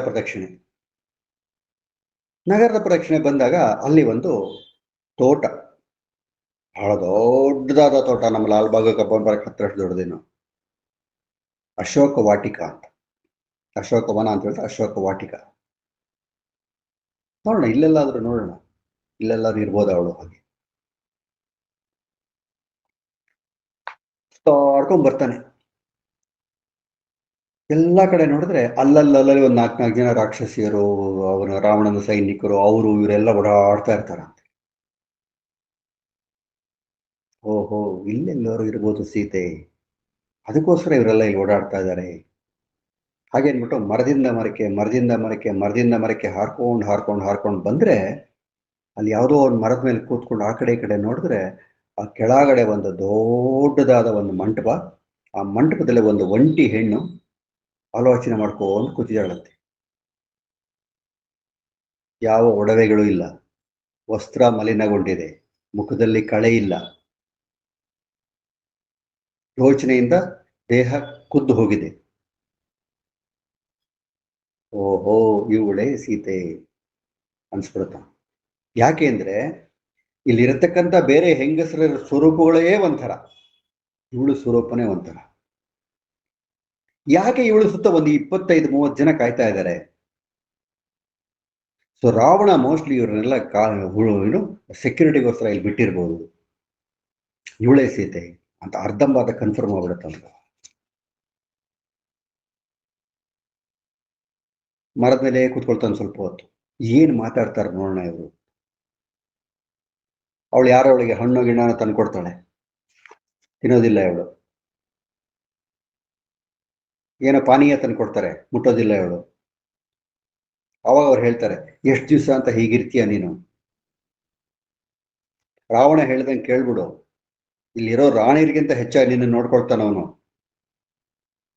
ಅವನನ್ನು ಎದುರಿಸಿ ಈ ಲಂಕೆಯಲ್ಲಿ ಯಾರೂ ಬದುಕೋಕ್ ಸಾಧ್ಯ ಇಲ್ಲ. ಅವನು ಮನಸ್ಸು ಮಾಡಿದ್ರೆ ನಿನ್ನನ್ನು ಯಾವತ್ತೋ ಎಳ್ಕೊಂಡು ಹೋಗ್ಬಿಡ್ಬೋದಾಗಿತ್ತು ಅವನು. ಆದ್ರೆ ನಮ್ಮ ರಾಜರು ಹೇಗೆ ಅಂತಂದ್ರೆ, ಹೆಣ್ಣನ್ನು ಕರ್ಕೊಂಬಂದು ಇಲ್ಲಿ ಇಟ್ಕೊಂಡು ಅವಳ ಮನಸ್ಸನ್ನ ಬದಲಾಯಿಸಿ ಆಮೇಲೆ ಕರ್ಕೊಳ್ತಾರೆ, ಬಲಾತ್ಕಾರ ಮಾಡೋದಿಲ್ಲ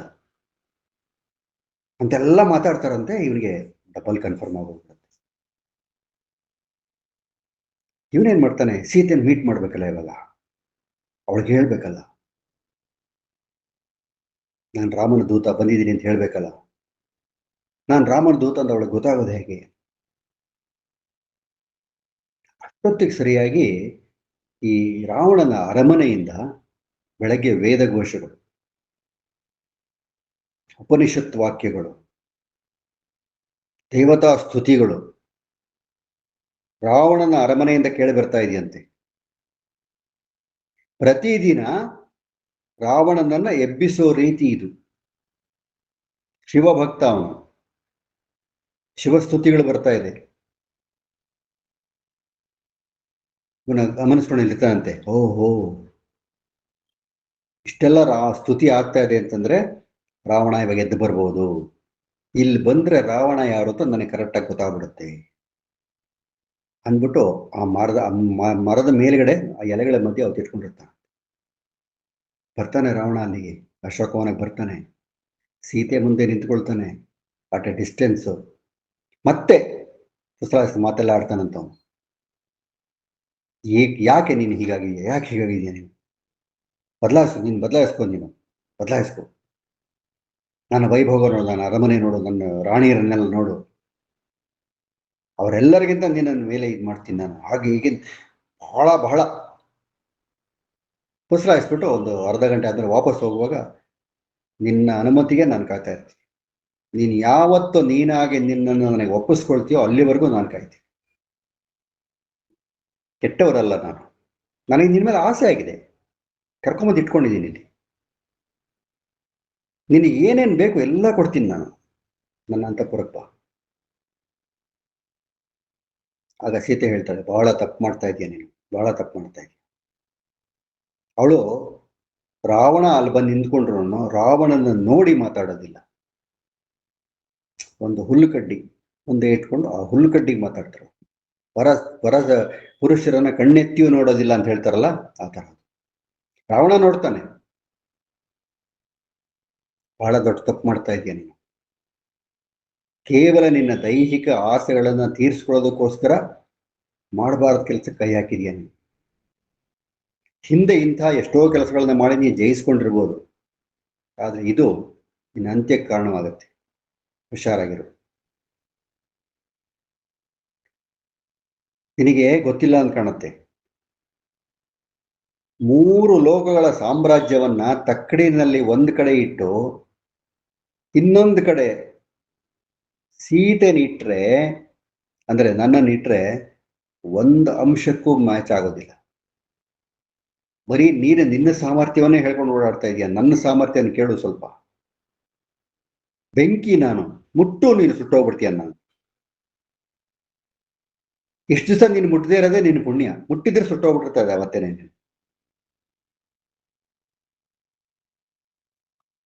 ಆಮೇಲೆ ರಾಜ್ಯಕ್ಕೋಸ್ಕರ, ಕೋಶಕ್ಕೋಸ್ಕರ ಎಲ್ಲ ಬಿಟ್ಟು ಒಂದು ಹೆಣ್ಣಿಗೋಸ್ಕರ ತನ್ನ ಮಾನ ಮರ್ಯಾದೆಯನ್ನೇ ಕಳ್ಕೊಂಡಂತ ಎಷ್ಟೆಷ್ಟೋ ಪುರುಷರ ವಿಚಾರ ನಿನಗೆ ಗೊತ್ತಿದೆ. ಅಂತವ್ರು ಒಬ್ಬ ನೀನಾಗ್ಬೇಕಾ? ರಾವಣನಿಗೆ ಕೋಪ ಬಂದ್ಬಿಡುತ್ತೆ. ನಿನಗಿನ್ನೂ ಸಮಯ ಬಂದಿಲ್ಲ ಅಂತ ಕಾಣುತ್ತೆ, ಸಮಯ ಬರುತ್ತೆ, ಅವಾಗ ಬರ್ತೀನಿ ನಾನು ಅಂತ ಹೇಳ್ಬಿಟ್ಟು ಹೋಗ್ತಾನೆ, ವಾಪಸ್ ಹೊರಟೋಗ್ಬಿಡ್ತಾನೆ. ಈ ಅವನ ಸೀತೆ ಜೊತೆ ಇದ್ದ ಸಖಿಯರೆಲ್ಲ ಕೂಡ ದೂರ ಹೋಗ್ತಾರ. ಮತ್ತೆ ಸೀತೆ ಏಕಾಂತದಲ್ಲಿ ಕೂತ್ಕೊಂಡ್ರು.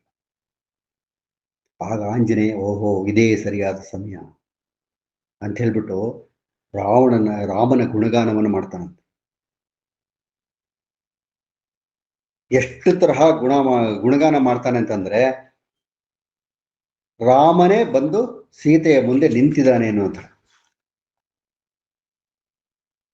ಅವನು ರಾವಣನಿಗೆ ಹೇಳಿ ಕಳಿಸ್ಬೇಕಾದ್ರೆ, ಮನುಷ್ಯನ ಕಾಮಭಾವ ಹೇಗಿರುತ್ತಪ್ಪ ಅಂತಂದ್ರೆ, ಯಾರ ವಿಷಯದಲ್ಲಿ ಆಸಕ್ತಿ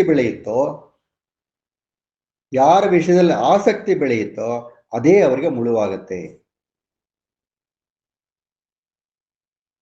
ಆಮೇಲೆ ಈ ಸೀತೆನವನು ಎಳ್ಕೊಂಬಂದು ಇಲ್ಲಿ ಇಟ್ಕೊಂಡಿದ್ದಾನಲ್ಲ, ಅದಕ್ಕೆ ಸಮಯ ಗೇಮಯ ಇದೆ ಅಂತಲ್ಲ, ಸಮಯ ಇದೆ. ಇಷ್ಟು ಕಾಲದಲ್ಲಿ ನೀನು ನನ್ನ ವಶಳಾಗಬೇಕು, ಇಲ್ಲೇ ನಾನು ಆಮೇಲೆ ಬಲಾತ್ಕಾರ ಮಾಡ್ತೀನಿ. ಸೊ ಆಗ ಅಲ್ಲಿಗೆ 10 ತಿಂಗಳಾಗಿದೆಯಂತೆ. ಅವಾಗ ಹೋಗುವಾಗ ರಾವಣ ಹೇಳ್ಬಿಟ್ಟ, ಇಷ್ಟು ಕಾಲ ಮುಗಿದಿದೆ, ಇನ್ನು ಉಳಿದಿರೋ ಅತ್ಯಲ್ಪ ಕಾಲ. ಕೊನೆ ಏನ್ ಮಾಡ್ತಾರೆ ಗೊತ್ತಾ? ಅದನ್ನ ಈಗಲೇ ಹೇಳಲ್ಲ ನಾನು.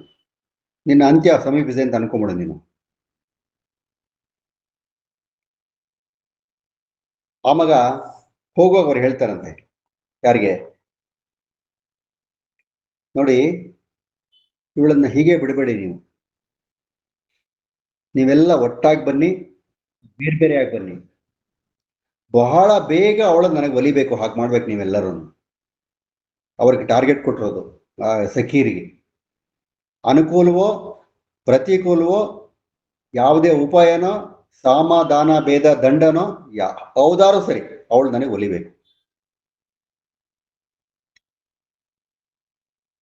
ಅವಾಗ ಆ ಸಖೀರ್ ಬಗ್ಗೆ ಒಬ್ಳು ಹೇಳ್ತಾಳಂತೆ, ಅಯ್ಯೋ ಅವಳು ಸೀತೆ ನೋಡಿದ್ರೆ ಹಾಗಿದ್ದಾಳೆ, ಅವಳನ್ನು ಕಟ್ಕೊಂಡು ಏನೇ ಒದ್ದಾಡ್ತೆ, ನಾ ಬರ್ತೀನಿ ನಡಿ ನಿಂತಿದ್ದಾಗೆ.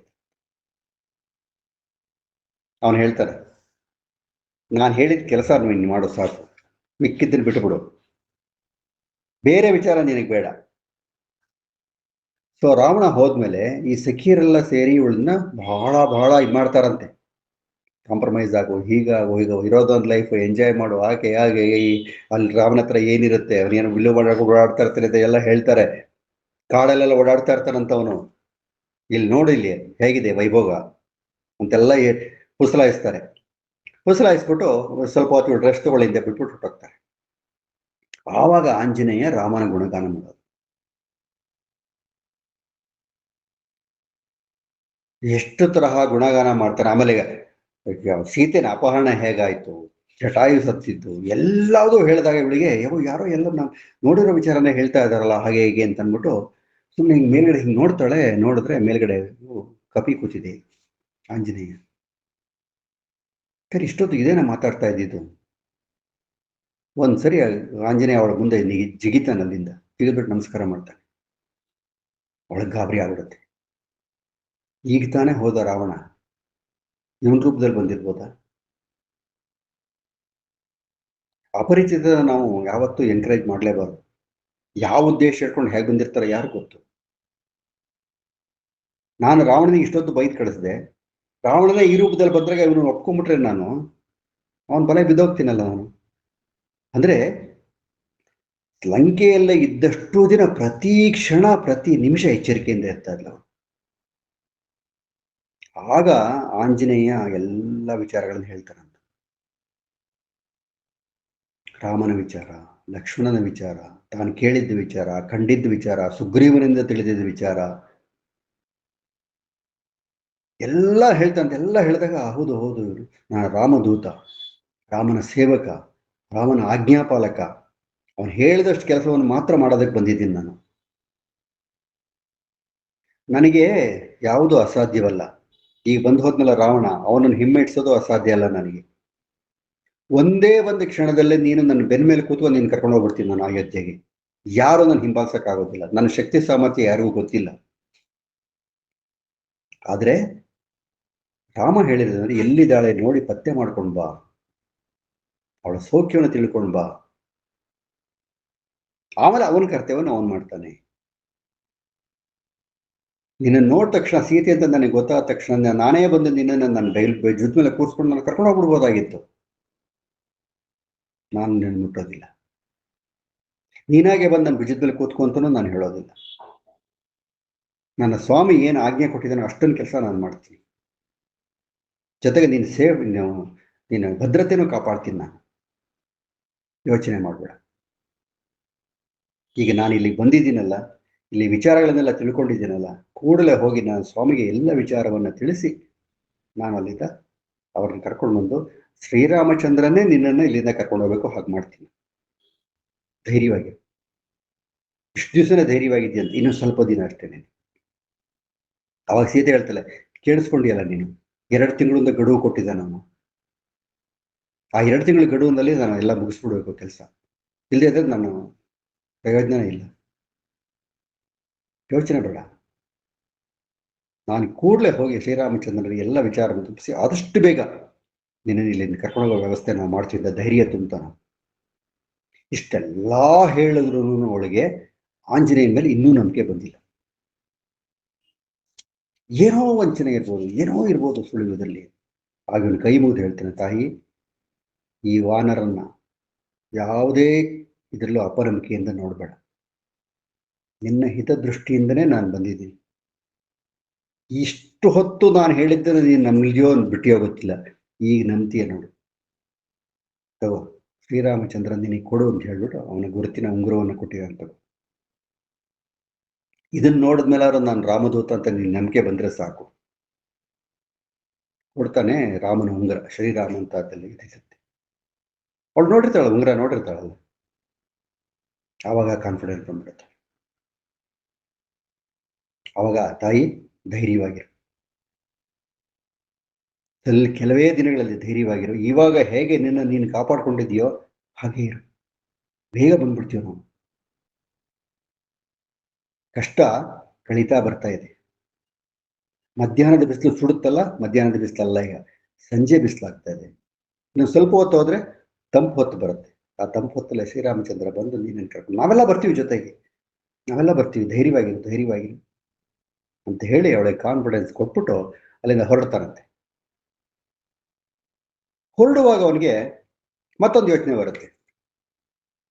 ಆಯ್ತು, ನಾನು ಒಂದು ಹೆಂಗಸನ್ನು ನೋಡಿದೆ, ಅವಳನ್ನೇ ಸೀತೆ ಅಂತ ಅನ್ಕೊಂಡೆ, ಅವಳ ಎಲ್ಲ ಮಾತಾಡಿದೆ, ನಾನು ಹೇಳಿದ್ದೆಲ್ಲ ಅವಳು ನಂಬದ್ಲು, ಅವಳು ಹೇಳಿದ್ದೆಲ್ಲ ನಾನು ನಂಬಿದೆ.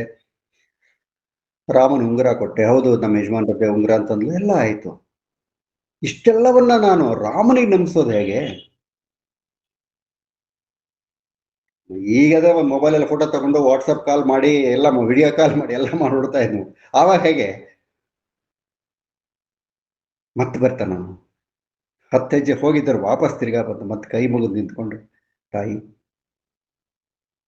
ಶ್ರೀರಾಮಚಂದ್ರನ ಸ್ವರೂಪವನ್ನೆಲ್ಲ ನಿನಗೆ ವರ್ಣನೆ ಮಾಡಿ ಒಂದು ಗುರುತು ನಿನಗೆ ಕೊಟ್ಟೆ ನಾನು.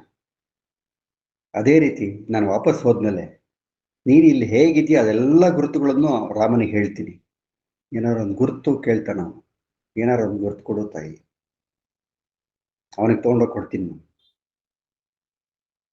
ಅವಾಗ ಅವಳಿಗೂ ಸರಿ ಅಂತ ಅನ್ಸುತ್ತೆ. ಅವಳ ಹತ್ರ ಒಂದು ಚೂಡಾಮಣಿನ ತೆಗೆದು ಅವನಿಗೆ ಕೊಡ್ತಾನೆ. ಕೊಡೋದು ನನ್ನ ರಾಮನಿಗೆ ಕೊಡೋ ಇದನ್ನು, ಅವನಿಗೆ ನಂಬಿಕೆ ಬರುತ್ತೆ.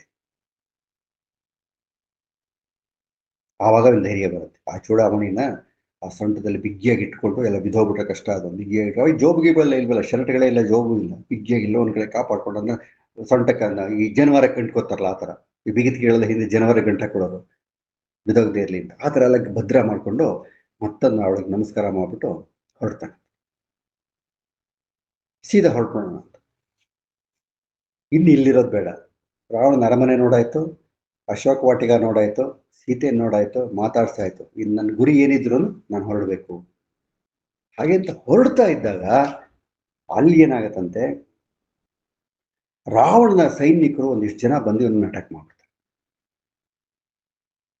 ಇವರೆಷ್ಟೇ ಬಲಿಷ್ಠ ಆದ್ರೂ ಇವನ್ನ ಒಬ್ಬೊಬ್ರು 4 ಜನ 5 ಜನ ಒಂದೊಂದ್ ಕಡೆ ಹಿಡ್ಕೊಂಡು ಇವನನ್ನ ಇದು ಮಾಡ್ಬಿಡ್ತಾರೆ. ಅವಾಗ ರಾವಣನ ಮಗ ಇಂದ್ರಜಿತ್ತು ಬರ್ತಾನೆ. ಇಂದ್ರಜಿತ್ತು ಬಂದಾಗ ಇವ್ರೇನ್ ಮಾಡ್ತಾನೆ, ಓಹೋ ಇವನು ಸಾಮಾನ್ಯದವರಲ್ಲ ಇವನಂತ ಅವನನ್ನೇನ್ ಮಾಡ್ತಾರೆ, ಬ್ರಹ್ಮಾಸ್ತ್ರದಿಂದ ಕಟ್ಟಾಕ್ಬಿಡ್ತಾನೆ ಇಂದ್ರಜಿತ್ತು. ಅವ್ ತಪ್ಪಿಸ್ಕೊಳಕ್ ಆಗೋದಿಲ್ಲ ಅವನ ಬಗ್ಗೆ ಅಂತ ಬರ್ಸ್ಬಿಟ್ಟು ರಾವಣನಿಗೆ ಎಲ್ಲ ವಿವರ ಕೊಡ್ತಾನಂತ. ಇಂಥವ್ನು ಬಂದಿದ್ದಾನೆ ಇವನ್ನೆಲ್ಲ ಕಟ್ಟಿ ಹಾಕಿದೀವ ಅವನ್ನ ಎಲ್ಲ ವಿವರಣೆ ಕೊಟ್ಟಾಗ ಇವನು ಹೇಳ್ತಾನೆ, ಅವಾಗ ಅವನ್ನ ಮುಗಿಸ್ಬಿಡಿ, ನಮ್ಮ ಸೈನಿಕರನ್ನ ಕಳಿಸಿ 4 ಜನ ಇವರಿದ್ದಾರಲ್ಲ, ನಮ್ಮ ಕಮಾಂಡರ್ ಇನ್ ಚೀಫ್ಸ್ ಇದಾರಲ್ಲ, ಕಳಿಸಿ 5-6 ಜನ ಕಳಿಸಿ ಅವನನ್ನ ಮುಗಿಸ್ಬಿಡಿ. ಅವನು ಯಾವನೋ ಇಲ್ಲಿ ಬಂದು ನಮ್ಮಲ್ಲಿ ತೊಂದರೆ ಮಾಡೋದು ಅಂದ್ರೆ ಏನಿತ್ತು, ಮುಗಿಸಿ ಅವನ್ನ. ಬರ್ತಾರೆ ಎಲ್ಲರೂ, ಇವ್ರ ಮುಂದೆ ಯಾರು ನಿಲ್ಲಕ್ಕಾಗೋದಿಲ್ಲ. ಇವನು ಬ್ರಹ್ಮಾಸ್ತ್ರದಿಂದ ಮುಕ್ತಿ ಪಡ್ಕೊಂಡ್ಬಿಡ್ತಾನೆ. ಆ ದಧಿಮುಖನೊಬ್ಬ ಬರ್ತಾನೆ, ಇಂದ್ರಜಿತ್ತು ಬರ್ತಾನೆ, ರಾವಣನ ಮಕ್ಕಳು 4 ಜನ ಬರ್ತಾರೆ, ಅವರ ಹತ್ರ ಹೋಗ್ತಾರೆ. ಮಂತ್ರಿ ಹೇಳ್ತಾನೆ, ಕಳಿಸು ಎಲ್ಲ ಸೈನಿಕರು, ಎಲ್ಲರನ್ನೂ ಹತ ಮಾಡಾಕ್ಬಿಡ್ತಾನೆ. ಎಲ್ಲ ಒಂದೊಂದೇ ಏಟು. ಆಮೇಲೆ ಏನಾಗುತ್ತೆ ಇವನಿಗೆ, ಆಯ್ತು ಇವರೆಲ್ಲ ಸದೆ ಬಡದ್ಬಿಟ್ಟು ನಾನು ಹೊರಟೋಗ್ಬೋದು. ಅದು ಇವ್ರಿಗೆಲ್ಲ ಆಜ್ಞೆ ಕೊಡ್ತಾ ಇದ್ದಾನಲ್ಲ, ಅವನು ಯಾರು, ಅವನು ಹೇಗಿರ್ತಾನೆ, ಅವನು ಏನ್ ಮಾತಾಡ್ತಾನೆ, ರಾಮನ ಬಗ್ಗೆ ಅವನಿಗೇನು ಅಭಿಪ್ರಾಯ ಇದೆ ಎಲ್ಲ ತಿಳ್ಕೊಬೇಕಾದ್ರೆ ಸ್ವಲ್ಪ ಸುಮ್ಮನಿರ್ಬೇಕು ನಾನು. ಇದೊಂದು ಕ್ಲೇವರ್ ಆಟಿಟ್ಯೂಡ್. ಸ್ವಲ್ಪ ಅವನು 4 ಜನ ಹೊಡೆಸ್ಕೊಂಡು ಕೆಳಗಡೆ ಬಿದ್ದಂಗೆ, ಮತ್ತೆ ಹೇಳಕ್ ಹೋದಾಗೆ ಮತ್ತೆ ಬಿದ್ದಂಗೆ, ಹಿಂಗೆಲ್ಲ ಆಕ್ಟಿಂಗ್ ಮಾಡ್ಬಿಟ್ಟು 5-6 ಜನ ಅವನನ್ನು ಬಿಗ್ಗಿಯಾಗಿ ಹಿಡಿದು ರಾವಣನ ಆಸ್ಥಾನ ಕರ್ಕೊಂಡು ಹೋಗ್ಬಿಟ್ರು. ಅವನು ಅದುವರ ತನಕನೂ ಅವನ ಅರಮನೆ ಹೊರಡೆ ಈ ಕಡೆ ಆ ಕಡೆ ನೋಡಿದ್ದಷ್ಟೇ ಬಿಟ್ರೆ ಅವನಿಗೆ ಅವನ ರಾವಣನ ಆಸ್ಥಾನ ವಿಜೃಂಭಣೆ ಯಾವುದು ನೋಡೇ ಇರ್ಲಿಲ್ವಂತ. ಕರ್ಕೊಂಡ್ಬಂದು ನಿಲ್ಸಿದ್ರು ಅವನನ್ನು. ರಾವಣ ಅಷ್ಟೆತ್ತದ ಆಸ್ಥಾನದಲ್ಲಿ ನಿಂತಿದ್ದಾನೆ, ಆಂಜನೇಯ ಕೂತಿದ್ದಾನೆ, ಇವನು ಇಲ್ಲಿ ನಿಂತ್ಕೊಂಡಿದ್ದಾನೆ. ಈ ಕಡೆ 4 ಜನ ಆ ಕಡೆ 4 ಜನ ಹಿಡ್ಕೊಂಡಿದ್ದಾರೆ.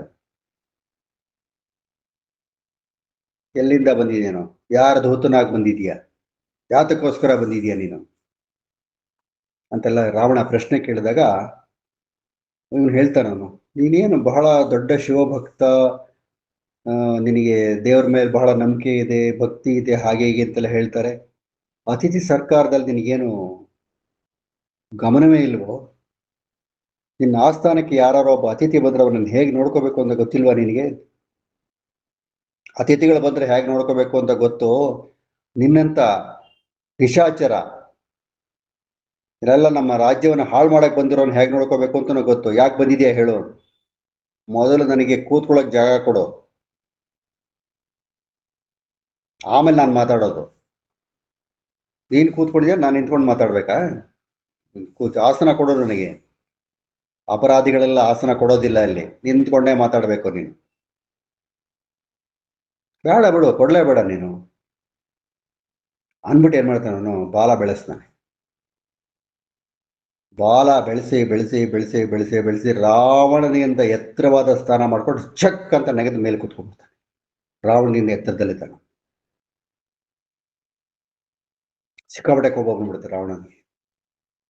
ಒಂದು ಸಾಧಾರಣವಾದ ವಾನರ ಅಲ್ಲೆಲ್ಲ ಇಷ್ಟೆಲ್ಲ ಚೇಷ್ಟೆ ಮಾಡಿದ್ ಗೊತ್ತಾಯ್ತು, ನಮ್ಮ ನಗರದಲ್ಲಿ ಇಷ್ಟೆಲ್ಲ ಚೇಷ್ಟೆ ಮಾಡಿದ್ ಗೊತ್ತಾಯ್ತು, ನಮ್ಮ ಸೈನಿಕರನ್ನು ಕೊಂದಿದ್ ಗೊತ್ತಾಯ್ತು, ನಮ್ಮ ಮಕ್ಕಳನ್ನು ಕೊಂದ್ರು, ನಮ್ಮ ಮಂತ್ರಿಗಳ ಮಕ್ಕಳನ್ನೆಲ್ಲ ಕೊಂದು ಹಾಕಿದ್ದಾನೆ, ಎಷ್ಟೆಲ್ಲ ದಾಂಧಲೆ ಮಾಡಿ ಹಾಕಿದ್ದಾನೆ, ಇಲ್ಲೂ ಉದ್ದಟತನ ಪ್ರದರ್ಶನ ಮಾಡ್ತಾ ಇದ್ದಾನಲ್ಲ, ಏನ್ ಮಾಡೋದು ಇವನಿಗೆ.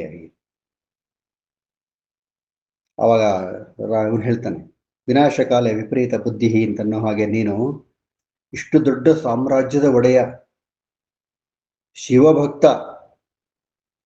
ನಿನ್ನ ಅಂತಃಪುರದಲ್ಲಿರೋ ಹೆಣ್ಣುಗಳಿಗೆ ಏನು ಕಡಿಮೆ ಇಲ್ಲ. ನಾನೇ ನೆನೆ ರಾತ್ರಿ ಎಲ್ಲ ಓಡಾಡ್ಕೊಂಡು ನೋಡ್ಕೊಂಡ್ ಬಂದಿದ್ದೀನಿ. ಮಂಡೋದರಿ ಅಂತ ಸುಂದರಿ, ಅವಳು ಮುಂದೆ ಇನ್ನೊಂದು ಹೆಣ್ಣು ಬೇಕಾ ನಿನಗೆ? ಅದ್ರ ಜೊತೆಗೆ ನಿಮ್ಮ ಅರಮನೆಯಲ್ಲಿ ಎಷ್ಟೊಂದು ಜನ ಹೆಣ್ಣುಗಳನ್ನೆಲ್ಲ ನೋಡಿದ್ದೀನಿ ನಾನು. ಇಷ್ಟೆಲ್ಲ ಸುಖ ಸಂಪತ್ತು ಅನುಭವಿಸಿದವನು ಮತ್ತೆ ಒಂದು ನೀಚ ಕೆಲಸ ಕೈ ಹಾಕಿದ್ಯಾ ನೀನು. ಮನುಷ್ಯನಿಗೆ ಯೋಗ ಇದ್ದಾಗ ಒಳ್ಳೆ ಕೆಲಸ ಮಾಡಿಸ್ಕೊಂಡೇ ಹೋಗುತ್ತದು. ಅಂದ್ರೆ ಮುಟ್ಟಿದ್ದೆಲ್ಲ ಚಿನ್ನ. ಅವಾಗ ಯಾವಾಗ ಗ್ರಹಚಾರ ಕೆಡುತ್ತೋ ಹುಲ್ಲು ಕಡ್ಡಿನೂ ಬ್ರಹ್ಮಾಸ್ತ್ರ ಆಗತ್ತೆ. ನೀನು ಆ ಸ್ಥಿತಿನಲ್ಲಿ ಇದೆಯಾ ಇವಾಗ? ನಿನ್ನ ಅಂತ್ಯಕಾಲ ಸಮೀಪಿಸ್ತಾ ಇದೆ. ನಾನು ಧೂತನಾಗಿ ಬಂದಿದ್ದೀನಿ, ಕಳ್ಳ ಅಲ್ಲ, ದರೋಡೆಕೋರ ಅಲ್ಲ, ನಿನ್ನ ರಾಜ್ಯವನ್ನು ಹಾಳು ಮಾಡಕ್ಕೆ ಅಂತ ಬಂದಿಲ್ಲ, ಧೂತನಾಗಿ ಬಂದಿದ್ದೀನಿ. ಇವಾಗಲೂ ನಿನಗೆ ಹೇಳ್ತಾ ಇದ್ದೀನಿ, ಸೀತೆಯನ್ನ ಗಾಂಭೀರ್ಯದಿಂದ ಭಕ್ತಿಯಿಂದ ಶ್ರೀರಾಮಚಂದ್ರನಿಗೆ ಒಪ್ಪಿಸು, ಒಳ್ಳೇದಾಗುತ್ತೆ. ಮಾಡಿದ ತಪ್ಪಿಗೆ ಕ್ಷಮಾಪಣೆ ಕೇಳು, ಒಳ್ಳೇದಾಗುತ್ತೆ. ಕೇವಲ ಒಂದು ಹೆಣ್ಣಿಗಾಗಿ ಇಷ್ಟು ದೊಡ್ಡ ಸಾಮ್ರಾಜ್ಯವನ್ನ, ಇಷ್ಟು ದೊಡ್ಡ ಪರಿವಾರವನ್ನ ಕಳ್ಕೋಬೇಡ. ರಾಜನಾದವನು ಪ್ರಜೆಗಳಿಗೆ ಸದಾಕಾಲ ಹಿತವಾದ ಕೆಲಸಗಳನ್ನೇ ಮಾಡಬೇಕು. ರಾಜ ಮಾಡೋ ಒಂದು ತಪ್ಪಿನಿಂದ ಪ್ರಜೆಗಳು ಕಷ್ಟ ಅನುಭವಿಸುವ ಆಗಬಾರದು. ನೀನು ಸೀತೆಯನ್ನು ಅಪಹರಿಸ್ಕೊಂಡು ಬಂದೆ, ಮುಂದೆ ನಿನಗೂ ಶ್ರೀರಾಮಚಂದ್ರನಿಗೂ ಯುದ್ಧ ಆಗತ್ತೆ. ನಿನ್ನ ರಾಜ್ಯದ ಎಷ್ಟು ಜನ ನಿರಪರಾಧಿಗಳು ಸಾಯ್ತಾರೆ ಗೊತ್ತಿದೆಯಾ ನಿನಗೆ? ಯಾತಕ್ಕದು? ಕೇವಲ ನಿನ್ನ ಸುಖಕ್ಕೆ. ಎಷ್ಟು ಹೊತ್ತಿನ ಸುಖಕ್ಕೆ? ನಿನ್ನ ಹೆಣ್ಣುಗಳ ಅನ್ವೇಷಣೆ ಸೀತೆಯೊಂದಿಗೆ ಕೊನೆಯಾಗತ್ತಾ? ಇಲ್ಲ. ಸ್ವಲ್ಪ ದಿನ ಆದ್ಮೇಲೆ ಇನ್ನೊಬ್ಳು ಹುಡುಗಿ ಹೆಣ್ಣು ಕಂಡ್ರೆ ಅವಳ ಹಿಂದೆ ಹೋಗ್ತೀಯ ನೀನು. ಎಲ್ಲಿ ಕೊನೆ ಇದಕ್ಕೆ? ಆತ್ಮಾವಲೋಕನ ಮಾಡ್ಕೋ. ಇಷ್ಟೆಲ್ಲ ಮಾತಾಡಿದಾಗ ಇವನಿಗೆ ಮುರಿದೋಗ್ಬಿಡುತ್ತೆ ರಾವಣನಿಗೆ. ಈ ಕಪಿದು ಚೇಷ್ಟೆ ಜಾಸ್ತಿ ಆಗೋಯ್ತು. ಮೊದಲು ಇದನ್ನ ನನ್ನ ರಾಜ್ಯದಿಂದ ತೊಲಗಿಸಿ. ಸುಮ್ಮನೆ ತೊಲಗಿಸ್ಬೇಡಿ, ಅದರ ಬಾಲಕ್ಕೆ ಬೆಂಕಿ ಹೆಚ್ಚಿಬಿಟ್ಟು ಕಳಿಸಿ. ಈ ಶರೀರದ ಒಂದು ಪಾರ್ಟಿ ಬೆಂಕಿ ಹಚ್ಚಿದ್ರೆ ಎಲ್ಲ ಸುಟ್ಕೊಂಡು ಸತ್ತೋಗ್ಬಿಡುತ್ತಲ್ಲ, ಅದು ಬೆಂಕಿ ಹಚ್ಚಿ ಕಳಿಸ್ಬಿಡಿ. ಮಂತ್ರ ವಿಚಾರ ಅವ್ರಿಗೇನು ಗೊತ್ತಿಲ್ಲ ಪಾಪ. ಸರ್ ರಾಜಾಜ್ಞೆ ಇವ್ರು ಪಾಲಿಸ್ಬೇಕು, ರಾಜಾಜ್ಞೆ ಪಾಲಿಸಿದ್ರು. ಹಿಂಗ್ ಬಾಲಕ್ಕೆ ಬೆಂಕಿ ಹಚ್ಚಿದ್ರು, ಹೋಗು ಅಂತ ಕಳಿಸಿದ್ರು. ಇವನೇನ್ ಮಾಡ್ದ? ಹಾರ್ಕೊಂಡು ಹೊರಟು ತನಗೆ ಯಾವ್ಯಾವ ಕಟ್ಟಡಗಳು ಅದು ಇದು ಎಲ್ಲ ಕಡೆ ಬಾಲ ಹಿಂಗಿಂಗಂದು ಬೆಂಕಿ ಹಚ್ಕೊಂಡು ಹೊರಟೋದು. ಕೆಲವೇ ಕ್ಷಣಗಳಲ್ಲಿ ಇಡೀ ಲಂಕೆಯ ಉರಿಯೋಕೆ ಶುರುವಾಗೋಯ್ತು. ಖುಷಿ ಆಯ್ತು ಅವನಿಗೆ, ರಾವಣನಿಗೆ ತಕ್ಕ ಶಾಸ್ತಿ ಮಾಡಿದೆ ಅಂತ. ತಕ್ಷಣ ಇನ್ನೊಂದು ಯೋಚನೆ ಬಂದ್ಬಿಟ್ಟು, ಅಶೋಕವನದಲ್ಲಿ ಸೀತೆ ಕೂತಿದ್ದಾಳೆ, ನಾನು ಹೋಗಿ ಮಾತಾಡ್ಸ್ಕೊಂಡು ಸಮಾಧಾನ ಎಲ್ಲ ಹೇಳಿ ಬಂದೆ. ಇವಾಗ ಇಡೀ ಲಂಕೆಗೆ ಬೆಂಕಿ ಹಾಕ್ಬಿಟ್ಟಿದ್ದೀನಿ ನಾನು. ಆ ಬೆಂಕಿ ಅಶೋಕವನಕ್ಕೂ ಹತ್ಕೊಳ್ಳದೆ ಇರೋದಿಲ್ಲ. ಮತ್ತೆ ಸೀತೆ ಗತಿ ಏನು? ಇಲ್ಲೇ ಸುಟ್ಟೋಗ್ಬಿಟ್ರವಳು, ಎಂತ ಕೆಲಸ ಆಗೋಗ್ಬಿಡುತ್ತೆ ಇವಾಗ ಅನ್ಬಿಟ್ಟು ಮತ್ತೆ ಹೋಗ್ತಾನೆ ಅಶೋಕವನಕ್ಕೆ. ಅಶೋಕವನಕ್ಕೆ ಹೋಗ್ಬಿಟ್ಟು, ತಾಯಿ ನೀನು ಗಾಬರಿ ಆಗ್ಬೇಡ, ನಾನು ಯಾವ್ಯಾವ ಭಾಗಗಳಲ್ಲಿ ಬೆಂಕಿ ಹಚ್ಚಿನೋ ಅಲ್ಲಿ ಮಾತ್ರ ಉರಿಯತ್ತದು, ಬೇರೆ ಕಡೆ ಬರೋದಿಲ್ಲ ಅದು. ನನಗೂ ರಾವಣನಿಗೂ ಹೀಗೆ ನಡೀತು, ವಾದ ವಿವಾದ ಹೀಗೆ ನಡೀತು. ಅವನು ಉದ್ದಟತನಕ್ಕೆ ಸರಿಯಾದ ಶಾಸ್ತಿ ಮಾಡಿದ್ದೀನಿ ನಾನು. ನೀನು ಗಾಬರಿ ಆಗ್ಬೇಡ, ನಾನು ಹೋಗಿ ಆದಷ್ಟು ಬೇಗ ಶ್ರೀರಾಮಚಂದ್ರನ ಸೈನಿಕರ ಸಮೇತ ಕರ್ಕೊಂಬಂದು ನಿನ್ನಿಂದ ಕರ್ಕೊಂಡು ಹೋಗ್ತೀವಿ ಅಂತ ಮತ್ತೊಮ್ಮೆ ಧೈರ್ಯ ಕೊಟ್ಟು ಹೊರಡ್ತಾನಂತಲ್ಲಿ. ಮತ್ತೆ ಹಾರಿ ಹಾರಿ ಹಾರಿ ಅಲ್ಲಿಗೆ ಬರ್ತಾನವನು. ಆವಾಗ ಅವ್ರು ಮೊದಲು ಬರಬೇಕಾದ್ರೆ ಸೀತೆಯನ್ನ ಹುಡುಕಿಕೊಂಡು ಅನ್ವೇಷಣೆಯನ್ನ ಮಾಡಿಕೊಂಡು ಸಮುದ್ರ ಲಂಘನ ಮಾಡಿಕೊಂಡು ಎಲ್ಲಪ್ಪ ಹುಡುಕೋದು, ಎಲ್ಲಿ ಸಿಗ್ತಾಳಪ್ಪ, ಏನಪ್ಪ ಹೇಳೋದು, ರಾಮಚಂದ್ರನಿಗೆ ಏನ್ ಹೇಳೋದು, ಸಿಗದೇ ಇದ್ರೆ ಏನ್ ಮಾಡೋದು, ಈ ದ್ವಂದ್ವಗಳೆಲ್ಲ ಮಾಯವಾಗಿ ಆತ್ಮವಿಶ್ವಾಸ. ಯಾರು ನನ್ನ ಮೇಲೆ ವಿಶ್ವಾಸವನ್ನ ಇಟ್ಟು ನನಗೆ ಕೆಲಸವನ್ನ ಒಪ್ಪಿಸಿದ್ರೋ ಆ ಕೆಲಸವನ್ನ ಸಾರ್ಥಕವಾಗಿ ಮಾಡಿದ್ದೀನಿ. ನನ್ನ ಮೇಲೆ ಅವರಿಟ್ಟ ನಂಬಿಕೆಗೆ ದ್ರೋಹ ಆಗಿಲ್ಲ. ಎಷ್ಟು ಖುಷಿ ಆಗತ್ತಲ್ಲ ನೋಡಿ, ಅದು ಮನೋಭಾವ ಆತರ ಬಂದ್ಬಿಟ್ರೆ ನಾವು ಮಾಡಿದ ಕೆಲಸ ಸಾರ್ಥಕವಾಗೋಯ್ತು, ಖುಷಿ ಆಯ್ತು ಅಂತಂದಾಗ ನಮಗೆ ವೈಯಕ್ತಿಕವಾಗಿ ಎಂತ ಸಮಾಧಾನ ಆಗುತ್ತೆ. ಅಂತ ಸಮಾಧಾನ ಹೊತ್ಕೊಂಡು ವಾಯು ವೇಗ ಅಂತಾರಲ್ಲ, ಅದಕ್ಕಿಂತ ಹೆಚ್ಚಿನ ವೇಗದಲ್ಲಿ ಬಂದ ಇಲ್ಲಿ ಬಂದ್ರೆ ಸುಗ್ರೀವ, ಅಂಗದ, ರಾಮ, ಲಕ್ಷ್ಮಣ, ಎಲ್ಲ ಇತರ ವಾನರರು ಎಲ್ಲ ಒಂದ್ ಕಡೆ ಕೂತಿದ್ದಾರೆ. ಅವರು ಏನ್ ಪ್ರಯತ್ನ ಮಾಡ್ಬೋದು ಸೀತೆನ ಹುಡ್ಕೋದಿಕ್ಕೆ, ಅವ್ರ ಕೈಲಿ ಏನೂ ಗೊತ್ತಾಗ್ತಾ ಇಲ್ಲ. ಸಂಪಾತಿ ಹೇಳಿದ್ದ, ಇಂಥ ಕಡೆ ಇದ್ದಾಳವಳು, ಈ ಡೈರೆಕ್ಷನ್ ಇದ್ದಾಳೆ, ಇಂಥ ಒಂದು ವನದಲ್ಲಿದ್ದಾಳೆ, ದೂರದೃಷ್ಟಿಯಿಂದ ಹೇಳಿದ್ದ ಅವನು. ಆಂಜನೇಯ ಬಂದ ತಕ್ಷಣ ಹಾರ್ಕೊಂಡು ಬಂದ ತಕ್ಷಣ ಅದೆಲ್ಲರಿಗೂ ಏನು ಸಮಾಧಾನ, ಏನು ಸಂತೋಷ ಅಂತಂದ್ರೆ ಹೇಳ್ತಾರಲ್ಲ, ಆ ವಾನರೆಲ್ಲ ಕುಡಿದು ಕುಪ್ಪಳಿಸ್ಬಿಟ್ರು ಅಂತೆ. ಅಯ್ಯೋನು ರಾಮ, ಅವನು ಆಂಜನೇಯ ಬಂದವನೇ ಮೊದಲು ರಾಮ ಲಕ್ಷ್ಮಣರ ಕಾಲಿಗೆ ನಮಸ್ಕಾರ ಮಾಡಿದ, ಸುಗ್ರೀವನ ಕಾಲಿಗೂ ನಮಸ್ಕಾರ ಮಾಡಿದ. ಅಲ್ಲಿನ ಸಮಾಚಾರವನ್ನೆಲ್ಲ ಒಂದೊಂದಾಗಿ ಇವನು ಹೇಗೆ ನೋಡಿದ್ನೋ ಹಾಗೆ ಕಣ್ಣಿಗೆ ಕಟ್ಟುವ ಹಾಗೆ ವಿವರಣೆ ಕೊಟ್ಟ. ಸೀತೆ ಸರಿಯಾಗಿ ನಿದ್ದೆ ಮಾಡಿಲ್ಲ, ಸರಿಯಾಗಿ ಊಟ ಮಾಡಿಲ್ಲ, ಸದಾಕಾಲ ನಿನ್ನ ಯೋಚನೆ ಮಾಡ್ಕೊಂಡೇ ಇದ್ದಾಳೆ. ಆಮೇಲೆ ಅವಳು ಯಾರನ್ನೂ ಕಣ್ಣೆತ್ತಿ ನೋಡ್ತಾ ಇಲ್ಲ. ಅವಳು ರಾವಣ ಎಷ್ಟೋ ಸರಿ ಅವಳದ್ದು ಬಂದು ಪುರುಷಾಸ ಪ್ರಯತ್ನ ಮಾಡ್ತಾ ಇದ್ದಾನೆ. ರಾವಣ ದೂರ ನಿಂತಿರ್ತಾಳೆ, ಇವಳು ಇಲ್ಲಿ ಅಲ್ಲಿ ಕೂತಿರ್ತಾಳೆ, ಒಂದು ಹುಲ್ಲು ಕಡ್ಡಿ ಉತ್ತರ ಕೊಡ್ತಾ ಇರ್ತಾಳೆ ಅವಳು. ರಾವಣನನ್ನು ಅವಳು ಕಣ್ಣೆತ್ತಿ ನೋಡಿಲ್ಲ, ಸದಾ ಕಾಲ ನಿನ್ನನ್ನೇ ಧ್ಯಾನ ಮಾಡ್ತಾ ಇದ್ದಾಳೆ. ಆಮೇಲೆ ನೀನು ಕೊಟ್ಟ ಉಂಗುರವನ್ನು ಅವಳಿಗೆ ಕೊಟ್ಟೆ. ಎಂಥ ಆನಂದ ಅಂತೀಯ ಶ್ರೀರಾಮ, ಎಷ್ಟು ಆನಂದ ಪಟ್ಲು. ನನ್ನ ಸ್ವಾಮಿ ಹೇಗಿದ್ದಾರೆ, ಲಕ್ಷ್ಮಣ ಹೇಗಿದ್ದಾನೆ, ಏನ್ ಮಾಡ್ತಾ ಇದ್ದಾರೆ ಕಾಡಲ್ಲಿ ಅಲ್ಕೊಂಡವರು, ನಾನಿಲ್ದೇನೆ ಎಷ್ಟು ಒದ್ದಾಡ್ತಾ ಇದ್ದಾರೆ, ಎಷ್ಟು ಪರಿತಪಿಸ್ತಾ ಇದ್ದಾರೆ. ಇಂಚಿಂಚು ವರ್ತಮಾನವನ್ನು ನಿನ್ನ ಬಗ್ಗೆ ಕೇಳಿದ್ಲು. ಎಲ್ಲವನ್ನ ನಾನು ಅವಳಿಗೆ ವರದಿ ಒಪ್ಪಿಸಿದ್ದೀನಿ. ನಿನಗೆ ಸೀತೆಯ ದರ್ಶನ ಆಗ್ಬೇಕು ಅಂತ ಆಸೆ ಇದೆ, ಅವಳನ್ನ ಸಮೀಪಿಸ್ಬೇಕು, ಅವಳ ಜೊತೆ ಮಾತಾಡ್ಬೇಕು, ಅವಳನ್ನು ವಾಪಸ್ ಕರ್ಕೊಂಬರ್ಬೇಕು ಅಂತ ಆಸೆ ಇದೆ ನಿನಗೆ. ಅದರ ದ್ಯೋತಕವಾಗಿ ನಾನು ಸೀತೆ ನೋಡಿದ್ನಲ್ಲ, ನಿನಗೊಂದು ತಂದು ಕೊಟ್ಟಿದ್ದೀನಿ ನೋಡ್ರಿ, ಅವಳು ಕೊಟ್ಟಿದ್ದಾಳೆ, ಚೂಡಾಮಣಿ ಕೊಟ್ಟಿದ್ದಾಳೆ, ತಗೋ ಅಂತ ಹೇಳ್ಬಿಟ್ಟು ಕೈಲಿ ಚೂಡಾಮಣಿ ಕೊಡ್ತಾನೆ ರಾಮನಿಗೆ. ಸೀತೆ ಕೊಟ್ಟ ಚೂಡಾಮಣಿಯಿಂದ ನೋಡಿ ರಾಮನ ಕಣ್ಣಲ್ಲಿ ಗಳಗಳಗಳ ಅಂತ ನೀರು ಬಂದ್ಬಿಡುತ್ತೆ.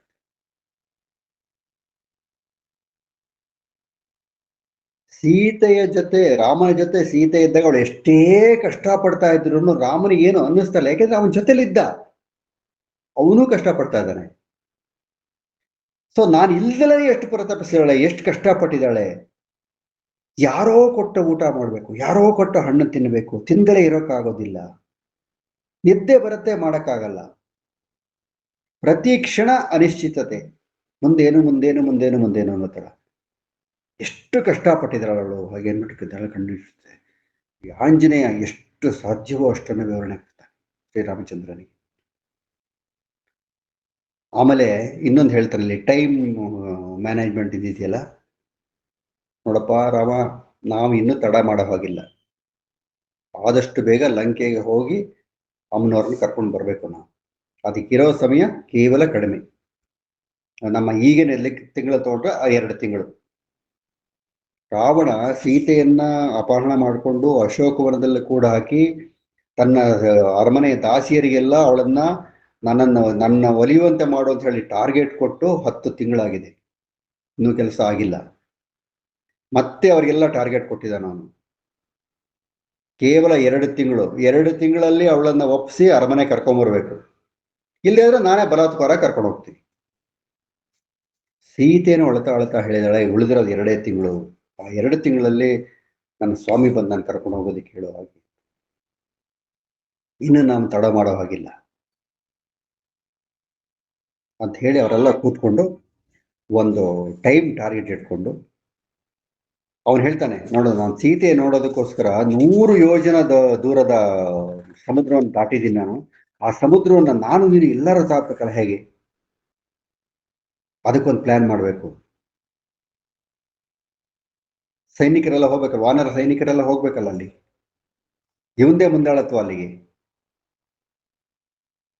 ಸೊ ಹಾಗಾಗಿ ಈಗ ಆಂಜನೇಯ ಏನೇನು ವಿಚಾರಗಳನ್ನು ಹೇಳ್ದ, ಲಂಕೆ ವೈಭವಗಳನ್ನೆಲ್ಲ ಹೇಗೆ ವರ್ಣಿಸ್ದ, ಅಶೋಕವನ ಹೇಗಿದೆ ಅಂತ ಏನು ವರ್ಣಿಸ್ದ, ರಾವಣನ ಆಸ್ಥಾನ, ಅರಮನೆ, ಕೋಶಗಳು ಎಲ್ಲ ಹೇಗಿತ್ತು, ಶಸ್ತ್ರಾಗಾರಗಳು ಎಲ್ಲ ಏರಿಯಲ್ಲಿ ಸರ್ವೆ ಮಾಡ್ಕೊಂಡು ಬಂದು ರಾಮನಿಗೆ ಒಪ್ಪಿಸಿದ. ಅವನ ಸ್ಟ್ರೆಂತ್ ಇಷ್ಟು, ನಾನಾಗ್ಲೇ ಅವನ ಮಕ್ಕಳನ್ನು ಕೊಂದಿದ್ದೀನಿ, ಅವನ ಇವರು ಮಂತ್ರಿಗಳ ಮಕ್ಕಳನ್ನು ಕೊಂದಿದ್ದೀನಿ, ಸಾಕಷ್ಟು ಸೈನಿಕರ ನಾನು ಒಬ್ಬನೇ ಕೊಂದಾಕ್ಬಿಟ್ಟು ಬಂದ್ಬಿಟ್ಟಿದ್ದೀನಿ, ಇನ್ನು ಕೇವಲ ಅತ್ಯಲ್ಪ ಜನ ಇರೋದು ಅಷ್ಟೇನೆ, ಮುಗಿಸ್ಕೊಂಬಿಡೋಣ ಕೆಲಸ ಹಾಗೆ ಅಂತ ಹೇಳಿ ಒಂದು ಪ್ಲಾನ್ ಮಾಡಿ ಲಂಕೆಗೆ ಹೋಗಿ ರಾವಣನ ಸೋಲಿಸಿ ಸೀತೆಯನ್ನು ಕರ್ಕೊಂಡ್ಬರ್ತಾರೆ.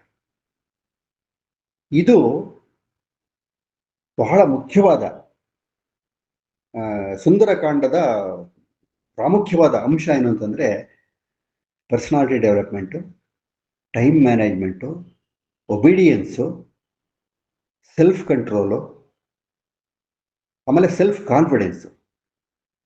ಯಾವುದೇ ಕೆಲಸ ಮುಗಿಯೋ ತನಕ ಅರ್ಧಕ್ಕೆ ಬಿಟ್ಟು ಬರಬಾರ್ದು. ನಾವು ಮಾಡೋ ಕೆಲಸ ಸಂಪೂರ್ಣವಾಗಿ ಮೊದಲು ನಮಗೆ ಸ್ಯಾಟಿಸ್ಫ್ಯಾಕ್ಷನ್ ಕೊಡಬೇಕು, ಆಮೇಲೆ ಬೇರೆಯವರಿಗೆ. ಅವನು ಎಷ್ಟು ಯೋಚನೆ ಮಾಡಿದೆ, ನಂಗೆ ಹುಡುಕ್ನಪ್ಪ ಸೀತೆ ಸಿಗ್ಲಿಲ್ಲ ಅಂತ ಹೇಳಿ ವಾಪಸ್ ಬಂದ್ರೆ ಇವರೆಲ್ಲ ಏನ್ ಮಾಡ್ಕೊಳ್ತಾರೆ, ಇವ್ರಿಗೆ ಬೇಜಾರಾಗತ್ತೆ, ಅವ್ರಿಗೆ ಬೇಜಾರಾಗತ್ತೆ, ಅವ್ರಿಗೆ ಹಾರ್ಟ್ ಅಟ್ಯಾಕ್ ಆಗುತ್ತೆ, ಇವ್ರು ಸತ್ತೋಗ್ತಾರೆ, ಇವ್ರು ಮುಗಿತಾರೆ. ಸೊ ನಾನು ಮಾಡೋ ಕೆಲಸ ಅದೇನಾ? ನನ್ನ ಮೇಲೆ ಅವ್ರು ಭರವಸೆ ಇಟ್ಟಿದ್ದಕ್ಕೆ ಇದೇ ನಾನು ಕೊಡ್ಬೇಕಾದ ಉತ್ತರ? ಹೀಗೆಲ್ಲ ಯೋಚನೆ ಮಾಡ್ಕೊಂಡು ಅವನು ತನ್ನಲ್ಲೇ ಕಾನ್ಫಿಡೆನ್ಸ್ ಡೆವಲಪ್ ಮಾಡ್ಕೊಳ್ತಾನೆ. ನಾವು ಮಾಡ್ಬೇಕಾದ್ದು ಹಾಗೇನೇನೆ, ಬೇರೆಯವ್ರು ಏನಾರು ಹೇಳ್ಕೊಂಡು ಹೋಗ್ಲಿ, ನಾವು ಮಾಡೋ ಕೆಲಸದಲ್ಲಿ ನಾವೇ ಕಾನ್ಫಿಡೆನ್ಸ್ ತಂದ್ಕೋಬೇಕು. ಯಾಕಾಗಲ್ಲ ನನ್ನ ಕೈನಲ್ಲಿದ್ದು? ಒಂದ್ಸರಿ ಫೇಲ್ಯೂರ್ ಆಗ್ಬೋದು, 2 ಸರಿ ಫೇಲ್ಯೂರ್, ಮತ್ತೆ ಪ್ರಯತ್ನ ಪಡೋಣಂತೆ. ಸುಂದರಕಾಂಡವನ್ನ ಪಾರಾಯಣ ಮಾಡೋ ಉದ್ದೇಶವೇ ಅದು. ನಾವು ಸಂಸಾರದಲ್ಲಿ, ಸ್ನೇಹಿತ ವರ್ಗದಲ್ಲಿ ಯಾವುದೋ ವಿಚಾರಕ್ಕೆ ವಿಮುಖರಾಗಿರ್ತೀವಿ. ಆ ವಿಮುಖತೆ ಬಂದಾಗ ಏನಾಗುತ್ತೆ ಅಂತಂದ್ರೆ, ನಮ್ಮ ಎದುರುಗಡೆ ಇರೋ ವಸ್ತುಗಳು ಕೂಡ ನಮಗೆ ಕಾಣೋದಿಲ್ಲ. ಅಯ್ಯೋ ಟೈಮ್ ಎಷ್ಟಾಗೋಯ್ತೋ ಏನೋ ಗೊತ್ತಾಗ್ಲಿಲ್ವಲ್ಲ, ವಾಚ್ ಅಲ್ಲೇ ಇರುತ್ತೆ, ನೀವು ತೆಗೆದು ನೋಡಿದ್ರೆ ಟೈಮ್ 8 ಗಂಟೆ ಆಯ್ತು ಅಂತ ಗೊತ್ತಾಗತ್ತೆ. ಈಗ 8 ಗಂಟೆ ಆಗಿದೆ ಆಗ್ಲಿಂದ ಗೊತ್ತಾಗ್ಬಿಡುತ್ತೆ. ವಾಚ್ ನೋಡ್ಬೇಕು ಅನ್ನೋ ಕಾಮನ್ ಸೆನ್ಸ್ ಇರಲ್ಲ ಅವಾಗ. ಸುಂದರಕಾಂಡ ರಾಮಾಯಣದ ಒಂದು ಭಾಗ ಮಾತ್ರ ಅಲ್ಲ, ಭಾಗ ಮಾತ್ರ ಅಂತ ನಾವು ತಿಳ್ಕೊಳ್ಳೇಬಾರ್ದು. ಇದನ್ನ ಯಾರು ಬೇಕಾದ್ರೂ ಮನೆಯಲ್ಲೇ ಪಾರಾಯಣ ಮಾಡ್ಬೋದು, ಮನೆಯಲ್ಲೇ ಓದ್ಬೋದು. ನಾವು ಸುಂದರಕಾಂಡ ಪಾರಾಯಣ ಅವಾಗವಾಗ ಮಾಡ್ತಾ ಇರ್ತೀವಿ ಅನ್ನೋದು ಮುಖ್ಯ ಅಲ್ಲ. ಸುಂದರಕಾಂಡ ಪಾರಾಯಣ ಮಾಡಿ ಏನು ಕಲ್ತ್ಕೊಂಡು ಅನ್ನೋದು ಮುಖ್ಯ, ಏನು ಅನುಸರಣೆ ಮಾಡ್ಕೋತಾ ಇದೀವಿ ಅನ್ನೋದು ಮುಖ್ಯ. ನಮ್ಮ ಶಕ್ತಿ ಎಷ್ಟು ಆಯ್ತು, ಸಾಮರ್ಥ್ಯ ಎಷ್ಟು ಬಂತು, ನಮಗೆ ಕಾನ್ಫಿಡೆನ್ಸ್ ಎಷ್ಟು ಬಂತು, ತಾಳ್ಮೆ ಎಷ್ಟು ಬಂತು, ಇವೆಲ್ಲ ಬಹಳ ಮುಖ್ಯ ಆಗುತ್ತೆ. ಹಾಗಾಗಿ ಸುಂದರಕಾಂಡ ಪಾರಾಯಣವನ್ನ ನಾವು ಎಲ್ರೂ, ಅದಕ್ಕೇನು ಅಕೇಶನ್ ಆಗಲೇ ಹೇಳಿದಾಗೆ ಮಂಗಳವಾರ ಮತ್ತೆ ಶನಿವಾರ ಅಂತಿದೆ, ಯಾರಿಗೆ ಯಾವಾಗ 1 ಗಂಟೆ 2 ಗಂಟೆಗಳ ಕಾಲ ಪುರ್ಸೋತ್ ಸಿಗುತ್ತೋ ಕೂತ್ಕೊಂಡು ಬೇರೆ ಯೋಚನೆಗಳನ್ನೆಲ್ಲ ಬಿಟ್ಟು ಸುಂದರಕಾಂಡವನ್ನು ಪಾರಾಯಣ ಮಾಡೋದು. ಅದ್ರ ಉದ್ದೇಶ ಅಷ್ಟೇ, ಆಂಜನೇಯ ಯಾವತ್ತೋ ಮಾಡದ ಕೆಲಸವನ್ನ ನಾವು ಇವತ್ತು ಪುಸ್ತಕ ರೂಪದಲ್ಲಿ ಓದ್ತಾ ಇದ್ದೀವಿ ಅಂತಲ್ಲ. ಇದು ನಮಗೆ ಸ್ಟ್ರೆಂತ್ ಕೊಡುತ್ತೆ, ನಮ್ಮ ವ್ಯಕ್ತಿತ್ವವನ್ನ ಹೆಚ್ಚಿಸುತ್ತೆ, ನಮ್ಮ ಗುಣ ಸ್ವಭಾವಗಳನ್ನ ಸುಧಾರಣೆ ಮಾಡುತ್ತೆ, ಆತ್ಮವಿಶ್ವಾಸನ ಹಿಗ್ಸುತ್ತೆ. ಎಲ್ಲಕ್ಕಿಂತ ಹೆಚ್ಚಾಗಿ ನಾವು ಸಮಾಜವನ್ನು ನೋಡುವ ದೃಷ್ಟಿನೇ ಬದಲಾವಣೆ ಆಗುತ್ತೆ. ಎಂಥದೇ ಕೆಲಸವನ್ನಾಗಲಿ ನಾವು ಮಾಡಬಹುದು ಅನ್ನೋ ಒಂದು ಆತ್ಮವಿಶ್ವಾಸ ನಮ್ಮಲ್ಲಿ ಸದಾ ಇರುತ್ತೆ. ಹಾಗಾಗಿ ನಮಗೆ ಈ ಬೇಜಾರು ಅನ್ನೋದಾಗ್ಲಿ, ಆಲಸ್ಯ ಆಗಲಿ, ಅಯ್ಯೋ ಹೋಗಪ್ಪ ಅವನು ಯಾವನ್ ಮಾಡ್ತಾನೆ ಅನ್ನೋ ಭಾವನೆ ಆಗಲಿ ಯಾವುದೂ ಇರೋದಿಲ್ಲ. ಈ ಎಲ್ಲ ಭಾವನೆಗಳನ್ನ ನಮಗೆ ಸುಂದರಕಾಂಡ ಪಾರಾಯಣದ ಮುಖಾಂತರ ತಂದುಕೊಡುತ್ತೆ. ಹಾಗಾಗಿ ಸುಂದರಕಾಂಡ ಪಾರಾಯಣ ನಿತ್ಯ ನೂತನವಾಗಿರಲಿ. ಎಲ್ಲರಿಗೂ ಆದರ್ಶವಾಗಿರ್ಲಿ ಅದು. ಈ ಕೊನೆಯದಾಗಿ ಒಂದು ಮಾತು ಹೇಳಿ ನಾನು ಉಪನ್ಯಾಸವನ್ನು ಮುಗಿಸ್ತೀನಿ. ರಾಮ ಸೀತೆ ಪುರಾಣ ಪುರುಷರು, ಶ್ರೀರಾಮಚಂದ್ರ ವಿಷ್ಣುವಿನ ಸ್ವರೂಪ, ರಾಮಾವತಾರದಲ್ಲೇ ಭೂಮಿಗೆ ಬಂದಿದ್ದಾನೆ. ರಾವಣನ ವಧೆ ಆಗಬೇಕು, ದುಷ್ಟ ಸಂಹಾರ ಆಗಬೇಕು, ಶಿಷ್ಟರ ರಕ್ಷಣೆ ಆಗಬೇಕು, ಇದೆಲ್ಲ ಒಂದು ಟಾರ್ಗೆಟ್ ಇಟ್ಕೊಂಡು ಬಂದಿದ್ದಾರಲ್ವಾ. ಒಂದು ಸರಿ ಕಾಡಿನಲ್ಲಿ ಸೀತೆ ಅಪಹರಣ ಆದ್ಮೇಲೆ ರಾಮ ಲಕ್ಷ್ಮಣ ಇಬ್ರುನು ಸೀತೆ ಸೀತೆ ಸೀತೆ ಅಂತ ಕೂತ್ಕೊಂಡು ಓಡಾಡ್ತಾ ಇರ್ತಾರಂತೆ ಕಾಡಲ್ಲಿ. ಕೂಗ್ಬೇಕಲ್ಲ, ಅಲ್ಲೆಲ್ಲೋ ಒಂದ್ ಕಡೆ ಇದ್ರೆ ಒಂದು ಉತ್ತರ ಕೊಡ್ತಾಳ ಅವಳು. ಇಲ್ಲೆಲ್ಲ ಸಿಗಾಕೊಂಡಿದೀನಿ ಬನ್ನಿ ಅಂತಾಳೆ, ಏನೋ ಒಂದು ಮೆಸೇಜ್ ಬರುತ್ತೆ. ಕೂತ್ಕೊಂಡು ಓಡಾಡ್ಬೇಕು. ಅಕ್ಕಪಕ್ಕದಲ್ಲಿ ಯಾರು ಇರಲ್ವಲ್ಲ ಆಗಿನ ಕಾಲದಲ್ಲಿ. ಇವ್ರು ಹೀಗೆ ಅಲಿತಾ ಇದ್ದದನ್ನ ನಭೋ ಮಂಡಲದಿಂದ ಈಶ್ವರ ಪಾರ್ವತಿ ನೋಡ್ತಾರಂತೆ. ನೋಡಿ, ರಾಮಾಯಣದಲ್ಲಿ ಶ್ರೀರಾಮಚಂದ್ರ ಪ್ರತಿಶತ 75 ಭಾಗ ಮನುಷ್ಯ, 25 ಭಾಗ ದೇವರು. ಅವನಿಗೆ ಅವಾಗ ತನ್ನ ನಾನು ಅವತಾರ ಪುರುಷ ಅನ್ನೋದು ಗೊತ್ತಾಗ್ತಾ ಇರುತ್ತೆ. ಕೃಷ್ಣಾವತಾರದಲ್ಲಿ 100ಕ್ಕೆ 100 ಭಗವಂತ. ಅವನು ನಾನೇ ಭಗವಂತ ಅಂತ ಹೇಳ್ಕೊಳ್ತಾನ. ಇವಾಗ ಅಲಿತಾ ಇರ್ಬೇಕಾದ್ರೆ ನಭೋಮಂಡಲದಲ್ಲಿ ಈಶ್ವರ ಪಾರ್ವತಿ ಅವರು ವಾಕಿಂಗ್ ಮಾಡ್ತಾ ಇದ್ದಾಗ ಈಶ್ವರ ಒಂದಂತ ಅಂತೆ, ಅಯ್ಯೋ ನೋಡು, ಈ ರಾಮಾವತಾರ ತಾಳಿ ವಿಷ್ಣುಗೆ ಎಂತ ದುರ್ಗತಿ ಬಂತು, ಕಾಡಲ್ಲಿ ಸೀತೆ ಸೀತೆ ಕೂತ್ಕೊಂಡು ಓಡಾಡ್ತಾ ಇದ್ದಾನೆ ಅವನು. ಹಾಗೆ ಅವಾಗ ಇವಳು ಪಾರ್ವತಿ ಅಂತಾಳಂತೆ, ಹಾಗಾದ್ರೆ ಅವನಿಗೆ ನಾನು ವಿಷ್ಣು ಅಂತ ಗೊತ್ತಿರುತ್ತಾ? ಗೊತ್ತಿರುತ್ತೆ, ಗೊತ್ತಿಲ್ದಲ್ಲ ಏನು.